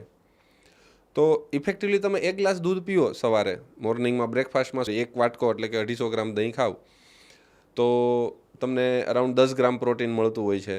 લંચમાં તમે એક વાટકો, એક કપ કે એક બાઉલ દહીં ખાવ તો 10 ગ્રામ પ્રોટીન મળે. રાત્રે એક ગ્લાસ દૂધ પીને સૂઈ જાવ તો 10 ગ્રામ, તો તમને 30 ગ્રામ પ્રોટીન તો મળી ગયું. તમારી રિક્વાયરમેન્ટ 40-45 ગ્રામ કમ્પ્લીટ પ્રોટીનની છે. એટલે એમને એક્સ્ટ્રા પ્રોટીન ખાવાની કોઈ જરૂર નથી. ઓકે. અને દૂધ એસ સચ સંપૂર્ણ આહાર છે, એટલે એમાંથી તમને ગાયનું દૂધ હોય તો 3-4% ફેટ મળતું હોય છે. ભેંસનું દૂધ હોય તો 6-7% ફેટ મળતો હોય છે. કાર્બોહાઈડ્રેટ લગભગ બંનેમાં સેમ હોય છે, 4.5 થી 4.5, ક્યારેક 5% સુધી લેક્ટોઝ મળતું હોય છે. કેલ્શિયમ ભેંસના દૂધમાં ગાયના દૂધ કરતાં વધારે હોય છે, અરાઉન્ડ 0.18% હોય છે, ગાયના દૂધમાં 0.12% હોય છે. પણ કહેવાનો મતલબ એમ છે કે બંનેની કન્ડિશનમાં સામાન્ય માણસને, જે તમે 90% પોપ્યુલેશન કહો છો, એમને અલગથી કાંઈ પ્રોટીન કે ફેટ લેવાની જરૂર નથી. દૂધ એમના માટે સંપૂર્ણ અને સંતુલિત આહાર છે. શું દૂધ મૂળભૂત પોષણ સિવાય બી અન્ય કોઈ ફાયદા આપે છે? મિલ્કમાં અમુક એવા બાયોએક્ટિવ પ્રોટીન્સ છે જેને આપણે મૂળભૂત પોષણ માટે કન્સિડર નથી કરતા. પણ ધારો કે લેક્ટોફેરિન, તો એક એવું પ્રોટીન છે જે માઇનોર પ્રોટીન છે, જેનું બેઝિકલી કામ છે આયરનને બાઇન્ડ કરી રાખવાનું. તો જો એ લેક્ટોફેરિન આપણે લઈએ તો શરીરમાં આયરનનું માત્રા વધે અને હિમોગ્લોબિન વધે. આજે ઇન્ડિયામાં એવું કહેવાય છે કે મોર દેન 70% જે ફિમેલ વુમન છે એમને હિમોગ્લોબિન જે સ્ટાન્ડર્ડ રેન્જ હોય એના કરતાં ઓછું હોય છે. તો આજે લેક્ટોફેરિનનું માર્કેટ એવડું મોટું છે કે 1.5 લાખ રૂપિયા કિલો વેચાય છે, લિટરલી મેડિસિન તરીકે વેચાય છે. ઓકે. આ સિવાય અમુક એવા ઇન્સ્યુલિન ગ્રોથ ફેક્ટર્સ પણ હોય છે, ઇન્સ્યુલિન લાઇક ગ્રોથ ફેક્ટર્સ. તો ઇન્સ્યુલિન બેઝિકલી શું છે કે જ્યારે ડાયાબિટીસ થઈ હોય તો ઇન્સ્યુલિન ઇન્જેક્શન લેવા પડે એટલે શુગરનું ડાયજેશન શરૂ થાય. સો મિલ્કમાં naturally insulin like growth factors પણ હોય છે, બહુ નહિવત માત્રામાં હોય છે પણ હોય છે. અને આમે મેડિસિનલ એક્ટિવિટી હોય છે એટલે બહુ ઓછી ક્વોન્ટિટીમાં કામ થઈ જતું હોય છે. આ સાથે હું તમને એક કેસ કહું. આજે તમે ન્યૂઝીલેન્ડમાં જાઓ ને તો ન્યૂઝીલેન્ડમાં જે કેન્સરના પેશન્ટ હોય ને એને જે વેનીલા આઈસ્ક્રીમ ખવડાવે, અને વેનીલા આઈસ્ક્રીમમાં લેક્ટોફેરિન નાખેલું હોય છે. હવે પેલું મુન્નાભાઈ MBBS મૂવી જુઓ અને ડૉક્ટર કેન્સરના પેશન્ટને આવીને એવું કહે કે વીડુ તેરે કોઈ આઈસ્ક્રીમ ખાને કા, પેશન્ટ દિવસમાં 3 વખત આઈસ્ક્રીમ ખાઈને સાજો થઈ જતો હોય તો એનાથી સારું શું? હા, બરાબર છે. તો આ મૂળભૂત પોષણ સિવાયના હેલ્થ બેનિફિટ છે. ઓકે. એક બીજો એક્ઝામ્પલ આપું તમને. હું જ્યારે NDRI કરનાલમાં હતો તો અમારે ત્યાં એક યંગ સાયન્ટિસ્ટ હતા અને એમણે ડેરી ટેકનોલોજી ડિવિઝનમાં જ કામ કરીને દૂધમાંથી એન્ટાસિડ બનાવી. આજે ઓકે. એસિડિટી થાય તો આપણે શું કરીએ? સીધું ઇનોનું પેકેટ લઈએ અને 6 સેકન્ડમાં એસિડિટી ગાયબ. હા. એમણે દૂધમાંથી, મિલ્ક પ્રોટીનમાંથી એન્ટાસિડ બનાવી ટેબ્લેટ. ઓકે. એ તમે ટેબ્લેટ ખાઓ, તમને પ્રોટીન પણ મળે ને તમારી એસિડિટી પણ જતી રહે. ઓકે. તો આવનારું ભવિષ્ય આ તરફ આગળ વધી રહ્યું છે. થોડી વાર લાગે કેમ કે કોસ્ટ વધારે હોય મિલ્ક પ્રોટીનની ટેબ્લેટ વર્સિસ ઇનોની કોસ્ટ, પણ દુનિયા આ તરફ આગળ વધી રહી છે અને મૂળભૂત ફાયદા સિવાય પણ બહુ બધા હેલ્થ બેનિફિટ થઈ રહ્યા છે વિજ્ઞાનની દ્રષ્ટિએ, જે હવે પ્રોડક્ટ લોન્ચના નામે મળશે ભવિષ્યમાં. એટલે તમારે લેક્ટોફેરિનનો હેલ્થ બેનિફિટ જોતો હોય, તમારે મિલ્ક પ્રોટીનનો હેલ્થ બેનિફિટ જોતો હોય તો બેઝિકલી દૂધ ખાવું જોઈએ તમારે. આજે તમારે એન્ટાસિડ નથી લેવી ટેબ્લેટ તો બેસ્ટ સોલ્યુશન છે. તમને એસિડિટી થાય તો તમે ઠંડુ દૂધ પી લો. હા. મૂળભૂત ગુણ ધર્મ કોનો છે? મિલ્ક પ્રોટીનનો છે. હા. તો એ તમને મળી ગયું, તમારે એન્ટાસિડ પીવાની જરૂર નથી. મને એસિડિટી થાય પર્સનલી તો હું એકદમ ચિલ્ડ મિલ્ક પીઉં છું, પાશ્ચરાઇઝ ચિલ્ડ મિલ્ક. એક ગ્લાસ પી લો. મિલ્કમાં પ્રોટીન છે, પ્રોટીનની બફર કેપેસિટી છે, તમારી એસિડિટીને 6 સેકન્ડ પહેલાં સપ્રેસ કરી દેશે. ઓકે. ઇનો કરતાં પણ ફાસ્ટ કામ કરશે. સો આ દૂધનો મૂળ ગુણધર્મ છે જે બેઝિક પોષણ કરતાં પણ એડિશનલ તમને હેલ્થ બેનિફિટ આપે છે. હવે તમે દૂધ વિશેના ઘણા બધા ફાયદા જણાવ્યા. હવે વ્યવહારમાં ઘણી જગ્યાએ આપણને તકલીફો પડે છે દૂધના કારણે લેક્ટોઝ ઇન્ટોલરન્સની, અને એ બહુ જ પ્રચલિત શબ્દ છે. તો આજના ફૂડ હેબિટના સાપેક્ષ લેક્ટોઝ ઇન્ટોલરન્સનું સિગ્નિફિકન્સ અને એની હેલ્થ ઉપરની અસરો કહેવાય. લેક્ટોઝ ઇન્ટોલરન્સ છે ને એ એક એવી શારીરિક સિચ્યુએશન છે જેમાં એ વ્યક્તિ લેક્ટોઝ પચાવી ના શકે. તો જ્યારે આપણે લેક્ટોઝ ખાઈએ અને લેક્ટોઝ આપણે પચાવી ના શકીએ તો શરીરમાં ડિસ્ટર્બન્સ થઈ જાય, પેટ સ્ટમક અપસેટ થઈ જાય અથવા ડાયરિયા થઈ જાય, અને લેક્ટોઝ ઇન્ટોલરન્સની કન્ડિશન કહેવામાં આવે છે. હવે જ્યારે સર્વે થયો હતો ને ત્યારે એવું કહેવામાં આવ્યું હતું કે ઇન્ડિયાની મોટાભાગની વસ્તી 70-75% લેક્ટોઝ ઇન્ટોલરન્સ છે. ખરેખર એવું છે નહીં. ઓકે. તમે કેટલું લેક્ટોઝ ખાઓ છો ને એના ઉપર આધાર રાખે છે. ધારો કે તમે 1 ગ્લાસ દૂધ પીધું 250 mlનું, તો તમારા શરીરને 12 થી 15 ગ્રામ લેક્ટોઝ મળે છે.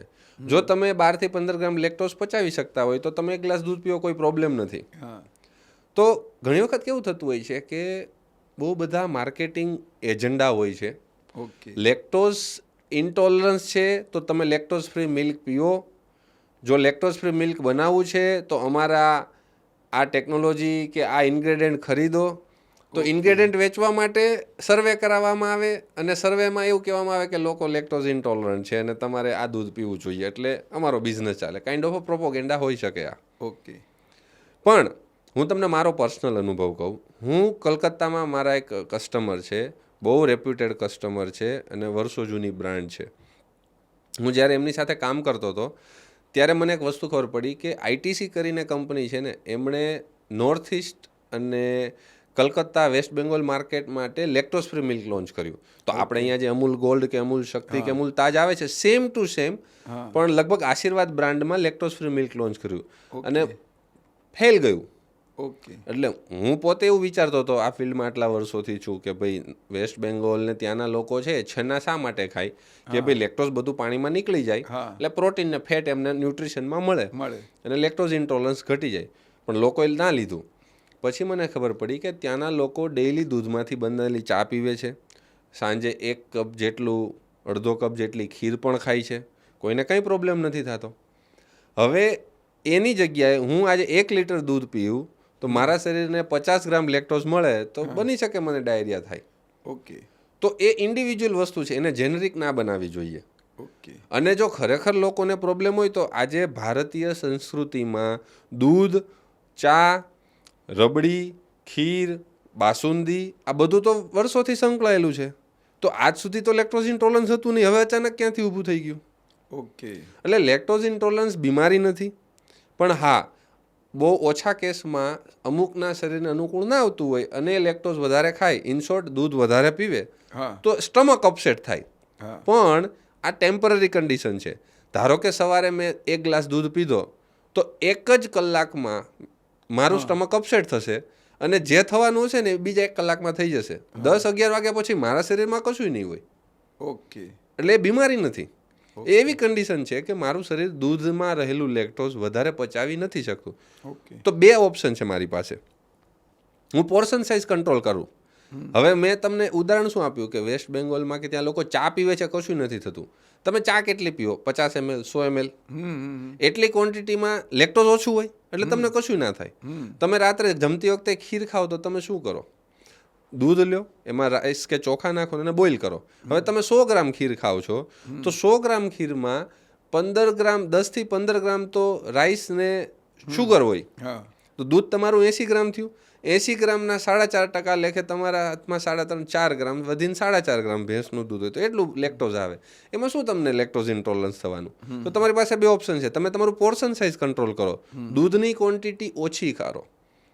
સીધું એક સાથે 2 ગ્લાસ નહીં પીવાનું, અડધો ગ્લાસ પીવો, 1 ગ્લાસ પીવો. બીજો ઓપ્શન, તમે ફર્મેન્ટેડ મિલ્ક ખાઓ. તમે સમજો દૂધમાંથી જ દહીં બને છે તો પોષક તત્વો તો બધા સેમ જ છે, પણ દૂધમાંથી જ્યારે દહીં બને ત્યારે લેક્ટોઝમાંથી લેક્ટિક એસિડ કન્વર્ટ થઈ જાય. એટલે દહીંમાં લેક્ટોઝ ઓછું હોય તો તમને લેક્ટોઝ ઇન્ટોલરન્સ ના થાય. તો જેને લેક્ટોઝ ઇન્ટોલરન્સ હોય એ લોકો શું ખાય? જેમ કે નોર્થ ઇસ્ટમાં, વેસ્ટ બેંગોલમાં લોકો ખાય છના ખાઓ, તમને બધું પ્રોટીન મળવાનું જ છે, ફેટ મળવાના જ છે. તમે લસ્સી પીઓ, તમે છાશ પીઓ, તમે દહીં ખાઓ, તમે શ્રીખંડ ખાઓ. ઓકે. એ લોકો ભાપા દહીં ખાય, એ લોકો મિષ્ટી દહીં ખાય. ઓકે. હવે એલર્જન પ્રોટીનની સૂચના મુજબ દૂધનું જે પ્રોટીન હોય છે એમાં એલર્જી માટેની શું એડવાઇસ તમે આપો છો? કોઈ પણ ફૂડ એલર્જનની વાત કરીએ તો પ્રોટીન મોસ્ટલી ફૂડ એલર્જી માટે રિસ્પોન્સિબલ હોય છે. Milk protein, egg protein, soya protein, peanut, ડ્રાયફ્રૂટમાં જેટલા નટ્સ આવે, કેશ્યુ કે આલમંડ કે વોલનટ, હેઝલનટ, આ બધાના નટ્સના પ્રોટીન, સિંગ તેલ અથવા સિંગ મગફળીનું પ્રોટીન, એગ, માછલી, ફિશ. તો કોઈ પણ પ્રોટીન હોય ને, બેઝિકલી પ્રોટીન મોલેક્યુલ ઘણી વખત શરીરમાં એલર્જનનું કામ કરતા હોય છે, એન્ટીજન એન્ટીબોડી રિએક્ટ કરતા હોય છે.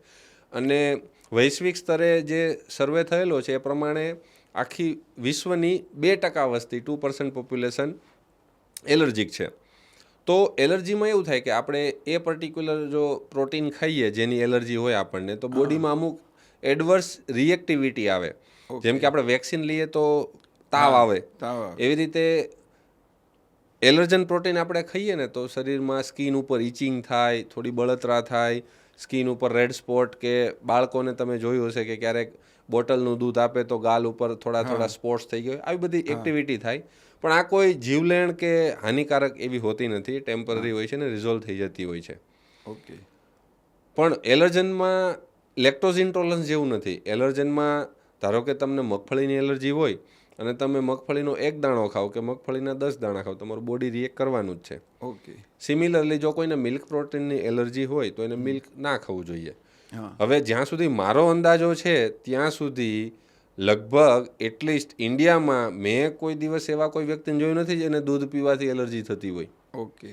ટોટલ દુનિયામાં 2% ને એલર્જી છે, પણ એલર્જી થવાવાળા 14 પ્રોટીન છે. તો તમે 2% ને 14 વડે ભાગશો તો તમને ખબર પડશે કે કદાચ 1 લાખ એક માણસ જ હશે જેને દૂધ પીવાથી એલર્જી થતી હોય છે. પણ હવે આ તો શું છે કે નિયમ છે ગવર્મેન્ટનો, FSSAIનો, કે ભાઈ તમારે એલર્જી વિશે લખવાનું, કોઈને એલર્જી હોય તો ધ્યાન રાખે, એટલે લખવું પડતું હોય છે. અધરવાઇઝ એમાં એવી કોઈ ચિંતા કરવા જેવું છે નહીં. ઓકે. તો હવે ફૂલ ફેટ દૂધનું શું, અને એ બિન આરોગ્યપ્રદ છે કે કેમ? માર્કેટમાં લોકો એવી પાયાવિહોણી વાતો કે અફવાઓ ફેલાવતા હોય છે કે ફૂલ ફેટ દૂધ ના ખાવું જોઈએ. હું તમને સિમ્પલ એક્ઝામ્પલ આપું. ધારો કે આપણે ગાયના દૂધની વાત કરીએ તો 3 થી 4% ફેટ હોય છે.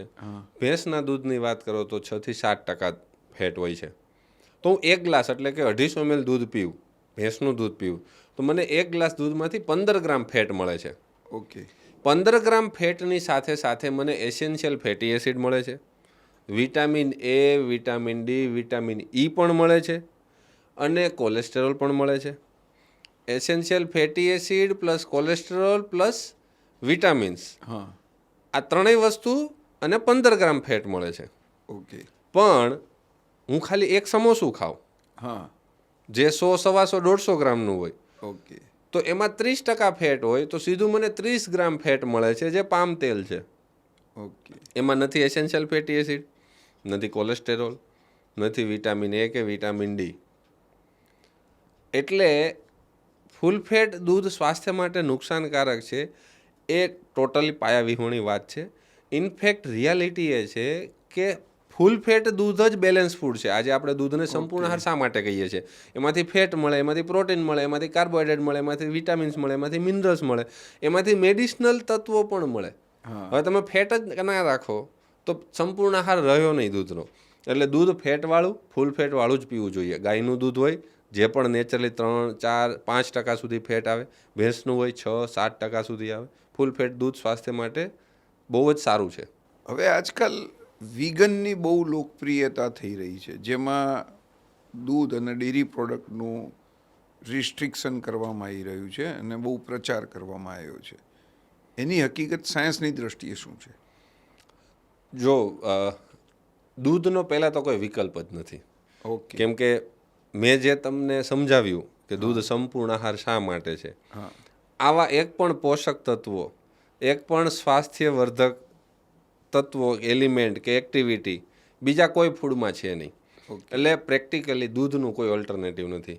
પણ આ તો શું થયું કે કોવિડ દરમિયાન ને કોવિડ પછી કંપનીઓ ઇનોવેશનને માર્કેટમાં રિલેવન્ટ રહેવા માટે બધું શરૂ કરે એટલે વિગન મિલ્કનું શરૂ કર્યું. ઓકે. વિગન મિલ્ક આલમંડમાંથી બનાવો કે કેશ્યુમાંથી બનાવો તો આલમંડ જ ખાઈ લ્યો ને. હા. અને તમે માર્કેટમાંથી વિગન મિલ્ક લેશો ને તો 4% 5% આલમંડ હશે, હા. બાકીનું 95% પાણી હશે. તો મારે તમને ફાયદા નથી સમજાવવા અથવા મારે તમને વિગન મિલ્કના નુકસાન પણ નથી સમજાવવા. આપણે પ્રેક્ટિકલ તમને ચેલેન્જ, આપણા શ્રોતાઓને પણ ચેલેન્જ. હા. તમે 1 અઠવાડિયા માટે નક્કી કરી લો કે હું દૂધ અથવા કોઈ પણ ડેરી પ્રોડક્ટ નહીં ખાઉં, ઓકે. ફક્ત વિગન ખાઈશ. ઓકે. એટલે તમારે કઠોળ ખાવાનું, તમારે આલમંડ મિલ્ક પીવાનું, તમારે કેશ્યુ મિલ્ક અથવા કેશ્યુ બટર જે પણ વિગન પ્રોડક્ટ છે ખાવાની. હું તમને 7 દિવસની ચેલેન્જ આપું છું.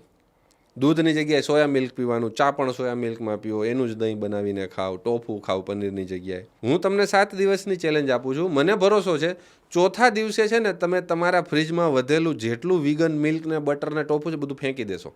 ઓહ. આ મારો પ્રેક્ટિકલ અનુભવ કહું છું. અચ્છા. મારી સાથે જ મારા જ એક સિનિયર કલીગ હતા હેવમોરમાં, રાકેશ મટાઈ સર. ઓકે. એ દરમિયાન એણે મને કહ્યું કે સંકેત મારે વિગન શરૂ કરવું છે. મેં કીધું સર આ બધી આપણી ખોટી વાતો છે, ના ચાલે.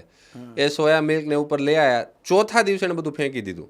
ઓકે. કેમ કે સોયા પ્રોટીન, સોયાનો ફેટ, સોયાનું કાર્બોહાઈડ્રેટ આ બધું પરફેક્ટ નથી. તમને વિટામિન્સ ના મળે, મિનરલ્સ ના મળે, તમારા ગોઠણો ઘસાઈ જાય.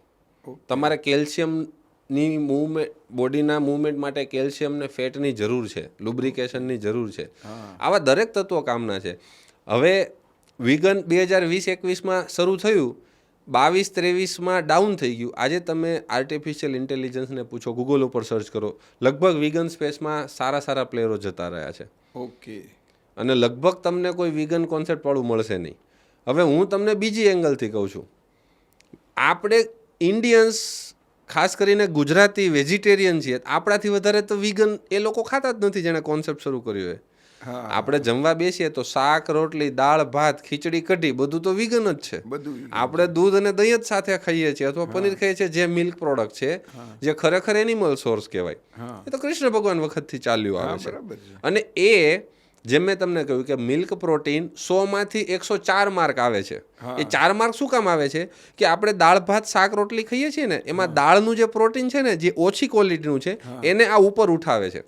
એટલે ક્રિકેટની મેચ ચાલતી હોય અને રોહિત શર્મા ને વિરાટ કોહલી રમતા હોય તો રોહિત શર્માનું ફોર્મ સારું ન હોય તો વિરાટ કોહલી ફાસ્ટ સ્પીડમાં રમે અને ટીમનો સ્કોર ઉપર લઈ આવે, એટલે રોહિત શર્મા ઉપર પ્રેશર ના આવે.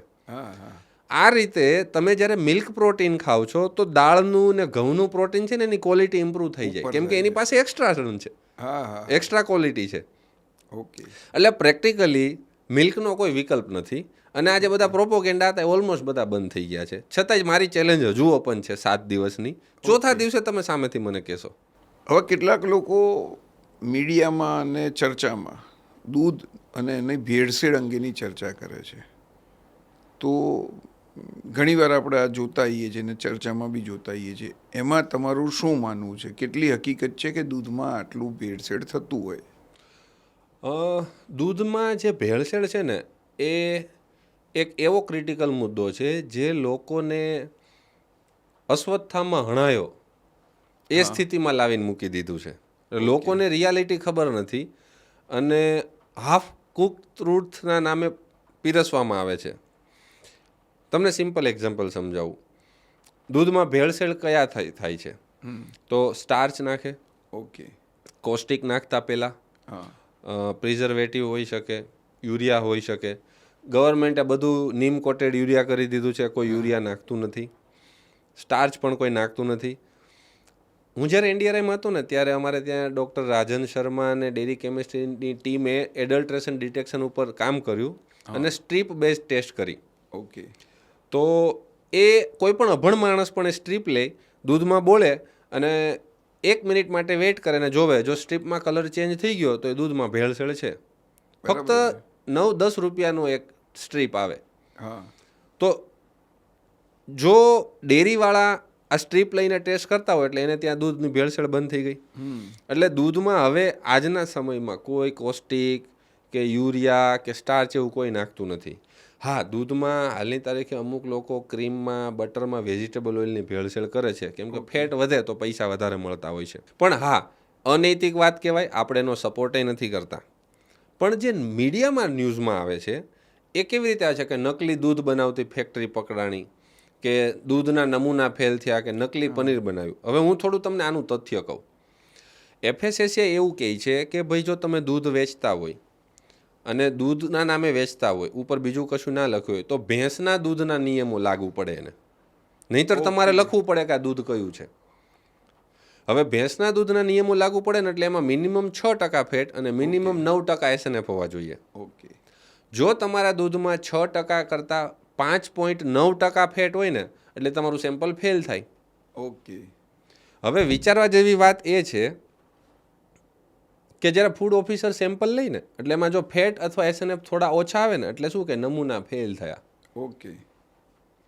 એટલે મીડિયામાં શું આવે કે આ ડેરી પ્રોડક્ટના નમૂના ફેલ ગયા. ફેલ શું કામ ગયા? એ સબ સ્ટાન્ડર્ડ છે, એના જે સ્ટાન્ડર્ડ છે એને મેચ નથી ખાતું. એનો મતલબ એવો નથી કે ભેળસેળ્યું છે કે નકલી દૂધ છે. ઓકે. બીજું, વેજીટેબલ ઓઇલ અને દૂધ બેયને મિક્સ કરીને પનીર બનાવે તો એને તમે પનીર ના કહી શકો, એને તમારે એનાલોગ કહેવું પડે. એનાલોગ. પણ લોકો શું કરે, હોટલ રેસ્ટોરન્ટમાં વેચવા માટે પનીરના નામે વેચે. ઓકે. હવે જ્યારે ફૂડ ઇન્સ્પેક્ટર કે સેમ્પલ લેવાય ને ટેસ્ટિંગ થાય એટલે એમાં વેજીટેબલ ઓઇલ આવે એટલે લોકો શું કે નકલી પનીર છે. નકલી પનીર નથી, એ એનાલોગ છે. તમારે એને એવું કહેવું જોઈએ કે તું આને એનાલોગના નામે વેચ, આ પનીરના નામે તું ના વેચી શકે. ઓકે. તો એવું કહેવાય છે કે ભાઈ ઇન્ડિયામાંથી 100 નમૂના લેવામાં આવે ને તો 100માંથી 70-75 નમૂનાઓ ફેલ થાય છે. હમણાં જ મારા ક્લાયન્ટ છે ને ત્યાં એનું સેમ્પલ લેવામાં આવ્યું, તેના સેમ્પલમાં પેકેટ હતું ને તૂટી ગયું હતું. હવે ફ્રીજમાં એણે પેકેટ રાખ્યો હોય તો વજનના લીધે તૂટી ગયું હતું, તો એણે નમૂનો ફેલ કરી દીધો. શું કામ? નિયમ પ્રમાણે પેકેટ તૂટી જાય એટલે નમૂનો ફેલ ગણાય. હવે જે પેકેટ તૂટી ગયું એમાંથી થોડીક પ્રોડક્ટ બહાર આવી ગઈ તો એ ખાવાથી ભેળસેળ ગણાય, એ ખાવાથી અનસેફ ગણાય? ના ગણાય. પણ મીડિયા એટલા માટે એવું ચગાવે કે એને માર્કેટમાં રિલેવન્ટ રહેવું હોય અથવા એને કોઈક બીજો સપોર્ટ હોય છે. કેમ આજ સુધી એવું કહેવામાં નથી આવતું કે ભાઈ કોલ્ડ ડ્રિંક છે એમાં ભેળસેળ છે, કે નમકીન કે બિસ્કિટ છે એમાં ભેળસેળ છે? એવું તો ક્યાંય વાત થતી નથી. કેમ ડેરી પ્રોડક્ટને ટાર્ગેટ કરવામાં આવે છે અને મિસઇન્ફોર્મેશન કેમ ફેલાવવામાં આવે છે? ઓકે. એટલે જે ભેળસેળ વસ્તુ અલગ છે, નમૂના વસ્તુ અલગ છે, અને લોકોને જે સમજાવવામાં આવે છે એ કંઈક ત્રીજું જ વસ્તુ સમજાવવામાં આવે છે. એટલે લોકોના મનમાં ખોટી ખોટી વસ્તુ ભરવામાં આવે છે. પ્રેક્ટિકલ વસ્તુની વાત કરીએ. આજે આપણા દેશમાં આટલું બધું દૂધ ઉત્પન્ન થાય છે, નંબર 1 છે. જો ખરેખર ભેળસેળવાળું આવું આપણે ઝેરી કહે છે જે લોકો ન્યૂઝમાં, એવું દૂધ પીતા હોય તો આ લોકો આટલું બધું જીવી શકે? તમે રોજ ખાઈ જુઓ તો યુરિયા, રોજ કોસ્ટિક ખાઈ જુઓ તો કોસ્ટિક સોડા ખાઈ જુઓ, શું થાય? એક દિવસે ના ખાઈ શકીએ. હવે કેટલા અહેવાલો અને સમાચારો એવું કહે છે કે 2030થી 2035 સુધીમાં 70% ભારતીયોને દૂધના ભેળસેળના કારણે કેન્સર થશે, અને આ વારંવાર પ્રકાશિત થતા રહે છે. તો એનું તથ્ય શું છે? મને ખબર નથી આના શું બેઝ પાયા છે. એવું કયા બેઝ ઉપર તમે કહી શકો કે 2030-35માં 70% લોકોને કેન્સર હશે? પણ હું તમને એક રિયાલિટી ચેક કરાવું છું. કેન્સરના કેસ હમણાંથી વધવા માંડ્યા છે, જ્યારે દૂધ તો સદીઓથી આપણી સાથે ચાલતું આવ્યું છે. અત્યારે આપણે ઉનાળામાં છીએ, કેરીની સિઝનમાં છીએ. કેમિકલથી કેરી પકાવવા માટે સરકાર શું પગલાં લે છે? કશું નથી. બરાબર. અને વૈજ્ઞાનિક રીતે કેન્સરના જે કેસ વધી રહ્યા છે એમાં સૌથી મોટું કારણ પેસ્ટિસાઇડ, ઇન્સેક્ટિસાઇડ અને કેમિકલ ફોર રાઇપનિંગનું છે. ઓકે. અત્યારે વસ્તી વધી રહી છે તો લોકોને પૂરા પાડવા માટે જે પણ અનાજ, કઠોળ, ફ્રૂટ, વેજીટેબલ ઉગાડવામાં આવે છે એમાં ભરપૂર માત્રામાં રાસાયણિક ખાતરો, જંતુનાશક દવાઓ, પેસ્ટિસાઇડ, ઇન્સેક્ટિસાઇડ, સીવીડની જે દવાઓ આવે છે એ, પ્લસ એને પકાવવા માટે ગ્રોથ હોર્મોન. બહુ બધા તમને ખબર હશે કે એક ઇન્જેક્શન મારે ને ઓવરનાઇટ દૂધી કે તરબૂચ છે એ મોટું થઈ જતું હોય છે. તો એગમાં પણ એવું છે. પહેલાં લાઈફ હેનની હતી એ 84 ડેઝની હતી, જે હવે 21-22 દિવસની આવી ગઈ છે. 22 દિવસમાં બ્રોઇલર રેડી થઈ જતું હોય છે. આ બધા ગ્રોથ હોર્મોનના લીધે બાળકોને નાની ઉંમરમાં દાઢી આવી જાય છે, પ્યુબર્ટી એજ ઓછી થતી ગઈ છે.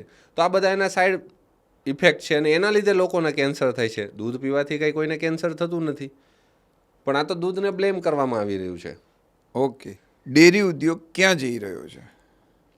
ડેરી ઉદ્યોગ મારા મત પ્રમાણે પોઝિટિવ એમાં જઈ રહ્યો છે. કન્સિસ્ટન્ટલી એકમાત્ર એવું સેગમેન્ટ છે જે સારા ઇમ્પ્રેસિવ ગ્રોથ રેટથી થઈ રહ્યું છે. આજે બીજા બહુ બધા સેક્ટર એવા હતા જે ડિમોલિશ થઈ ગયા છે, પણ ડેરી ઉદ્યોગ બેઝિક નીડમાં આવે છે. એ કોઈ એવું એન્ટરટેનમેન્ટ ફૂડ નથી કે જેનો ટ્રેન્ડ આવે. હા, બરાબર છે. વર્ષોથી દૂધ, દહીં, છાશ, પનીર, ડેરી બેઝ પ્રોડક્ટનું માર્કેટ ચાલી રહ્યું છે. કદાચ આવનારા 2-4 વર્ષમાં લોકોને એ પણ સમજમાં આવશે કે ચોકલેટ ખાવી એના કરતાં પેંડા કે બરફી ખાવા સારા. એનું હું તમને Okay. ક્લાસિકલ એક્ઝામ્પલ આપું. તમારી પાસે 100 ગ્રામ ચોકલેટ હોય તો 100 ગ્રામ ચોકલેટમાં 50 ગ્રામ ખાંડ છે અને 40 ગ્રામ ફેટ છે. ઓકે, પ્રોટીન તો નહિવત માત્રામાં 3-4% જ છે. એની સામે તમે 100 ગ્રામ પેંડા ખાશો. અચ્છા, ચોકલેટમાં ફેટ કોઈ સારી ક્વોલિટીનો નથી, એમાંથી તમને કોઈ કોલેસ્ટ્રોલ કે વિટામિન્સ કે એસેન્શિયલ ફેટી એસિડ મળવાના નથી. ઓકે, એનું જે શુગર છે એ ટોટલ ખાંડ છે, રિફાઇન્ડ શુગર છે, જે લોકોને ડાયાબિટીસ કે બ્લડ શુગરમાં હેરાન કરે છે. ઓકે, એની સામે તમે પેંડા ખાવ, 100 ગ્રામ પેંડા ખાવ તો 100 ગ્રામ પેંડામાં 30 ગ્રામ શુગર છે, હા, અરાઉન્ડ 35 ગ્રામ જેવો ફેટ છે, જે ફેટમાં બધા દૂધના બેનિફિટ છે. બાકીના 25 ગ્રામમાંથી લગભગ 10થી 15 ગ્રામ ડિપેન્ડિંગ ઓન કમ્પોઝિશન પ્રોટીન છે, ઓકે, જે હેલ્થ માટે સારું છે. તો આમ જોવા જઈએ તો દૂધના પેંડા કે દૂધની બરફી એ ચોકલેટ કરતાં ઘણું સારું છે. ઓકે, તો ડેરી ઇન્ડસ્ટ્રી તો આગળ જઈ જ રહી છે. ઓકે, મેં મારા ઘરનું એક્ઝામ્પલ તમને આપ્યું, તમે પણ તમારું મને એક્ઝામ્પલ આપ્યું. આપણે બંને વેજીટેબલ ઓઇલ ઓછા કર્યા છે અને ઘી તરફ વળ્યા છીએ. બરાબર છે. તો આ ઇન્ડિકેટ કરી રહ્યું છે કે લોકોને ધીમે ધીમે સમજાઈ રહ્યું છે કે ભાઈ ડેરી પ્રોડક્ટ સસ્ટેનેબલ છે, હેલ્થ માટે સારું છે અને લોંગ ટર્મ છે. અને જે અનહેલ્ધી ફૂડ છે, જંક ફૂડ છે, કોલ્ડ ડ્રિંક છે, એ ઘટાડવા જોઈએ. તો એઝ સચ મને એવું કોઈ લાગતું નથી કે ડેરી પ્રોડક્ટનું કંઈ ભવિષ્ય ખરાબ હોય. હા, ડેરી પ્રોડક્ટનું જે ભવિષ્ય જે ઇનોવેશન ડ્રિવન થઈ રહ્યું છે, આજે નવી કંપની આવે તો લોકોને દૂધ દહીં બનાવવામાં હવે રસ નથી રહ્યો. શું કામ? કે એક બેઝિક મિનિમમ પ્રાઇસ ઉપર એને વેચવું પડે, એમાં બહુ પ્રોફિટ માર્જિન ના હોય, કોમોડિટી બિઝનેસ. એટલે લોકો શું કરે, high protein milk, high protein ice cream, high protein paneer.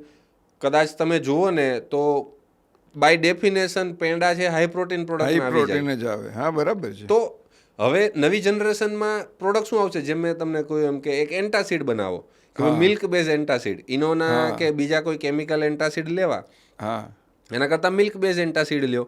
કેન્સરની દવા છે તો તમે લેક્ટોફેરિન ફોર્ટિફાઈડ વેનીલા આઈસ્ક્રીમ કે ચોકલેટ આઈસ્ક્રીમ ખાવ, નેચરલી તમને મિલ્કમાંથી લેક્ટોફેરિન મળશે. તો હવે મિલ્કમાંથી ન્યુટ્રાસ્યુટિકલ ને ફાર્માસ્યુટિકલ સેગમેન્ટમાં ડેરી ઇન્ડસ્ટ્રી આગળ વધી રહી છે, જે ઇનોવેશન ડ્રિવન થઈ રહી છે.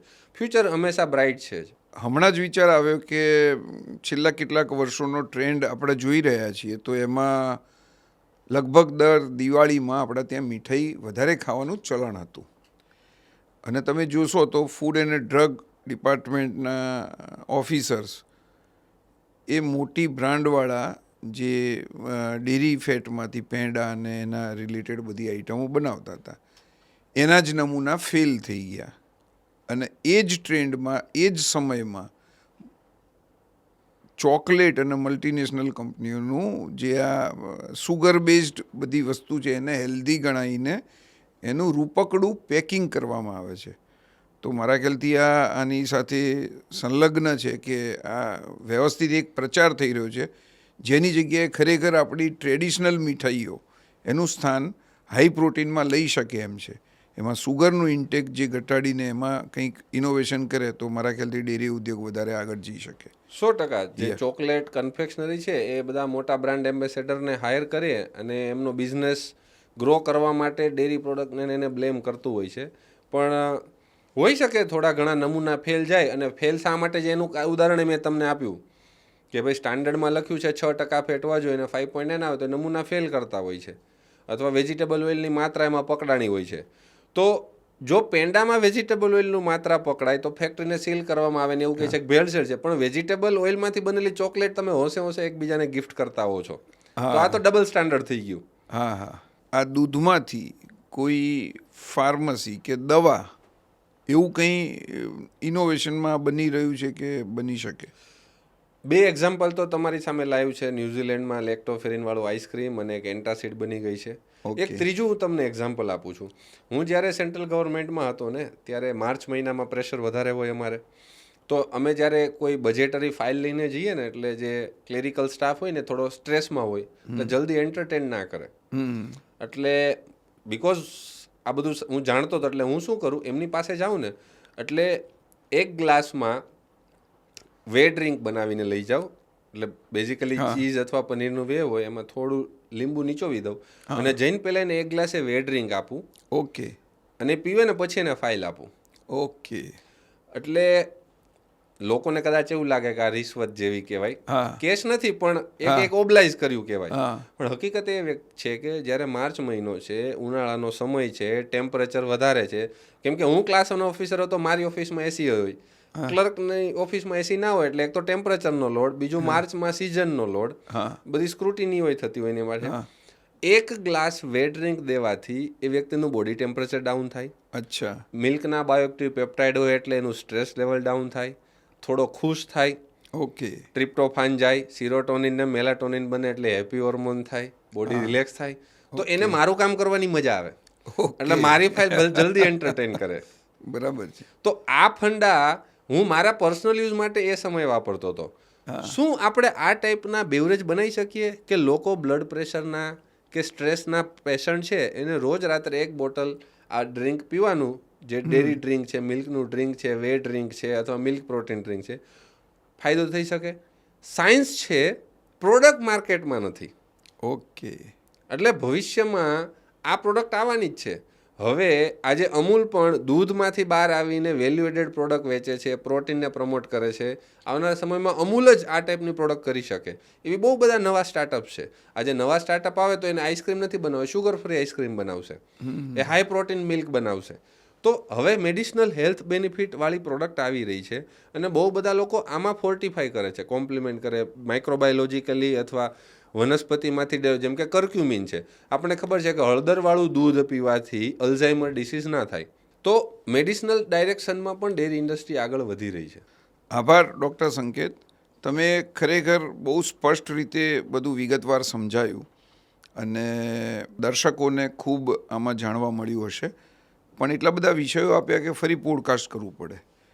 હવે ધારો કે છતાં બી આટલા નોલેજ સાથે બી કોઈ દર્શકોને દૂધ છોડી જ દેવું પડે એમના મેડિકલ કારણસર કે એડવાઇસ કારણસર, તો એના વિકલ્પો શું હોઈ શકે? જેમ આપણે ડિસ્કસ કર્યું કે મેડિકલ રીઝનથી દૂધ છોડવું પડે તો એવી બે જ કન્ડિશન છે. એક તો લેક્ટોઝ ઇન્ટોલરન્સ અને બીજું milk protein allergy. Okay. Lactose ઇન્ટોલરન્સનું સિમ્પલ સોલ્યુશન છે, દૂધની ક્વોન્ટિટી ઘટાડો, નાના નાના પોર્શન 50 ml 100 ml જ પીવાનું, એક સાથે 2 ગ્લાસ દૂધ નહીં પીવાનું, અથવા દૂધની જગ્યાએ દહીં ને છાશ ખાઓ. ઓકે. જો મિલ્ક પ્રોટીનની એલર્જી હોય તો દૂધ નહીં ખાવાનું. ઓકે. તો તમારે દહીં ખાવાનું અથવા ચીઝ બેસ્ટ ઓપ્શન છે, કેમ કે એમાં ઓલરેડી મિલ્ક પ્રોટીન હાઇડ્રોલાઇઝ છે એટલે તમારો એલર્જીક કમ્પોનન્ટ એકદમ ઘટી ગયો હોઈ શકે છે. ઓકે. છતાં પણ જો મિલ્ક પ્રોટીન એલર્જી હોય તો તમારે પ્રોટીન સિવાયનું ન્યુટ્રિશન લેવાનું જે તમને ઘીમાંથી મળી રહેશે. સો બેઝિકલી દૂધનું જે સંપૂર્ણ આહારનું ટેગ છે એમાં કદાચ જો પ્રોટીનથી તમને પ્રોબ્લેમ હોય તો ફેટ ઘી ફોર્મમાં લઈ શકો તમે, અને લેક્ટોઝનો પ્રોબ્લેમ હોય તો તમે ફર્મેન્ટેડ મિલ્ક ને ઘી લઈ શકો. આભાર ડૉક્ટર સંકેત. આપે દૂધ અને એની પ્રોડક્ટ વિશે ઘણી બધી માહિતી આપી, લાઈફસ્ટાઈલ સાથે એને જોડ્યા અને ખરેખર બહુ સરસ માહિતી આપણા દર્શકોને મળી. દર્શક મિત્રો, તમારો બી આભાર કે આમાંથી તમને ઘણું જાણવા બી મળ્યું હશે, ઉત્સુકતા બી હશે અને તમારા કંઈક પ્રશ્નો બી હશે. તો આપ સાત્વિક ટોક વિથ સાર્થક સાત્વિકમાં સબસ્ક્રાઈબ કરો અને કંઈ માહિતી જોઈતી હોય તો અમને લખો, જેનાથી અમે નેક્સ્ટ એપિસોડમાં એને સમાવેશ કરવાનો પ્રયત્ન કરી શકીએ. તો મળતા રહીશું સાત્વિક ટોક્સ બાય સાર્થક સાત્વિકમાં આવી જ સાત્વિક વાતો સાથે. આભાર.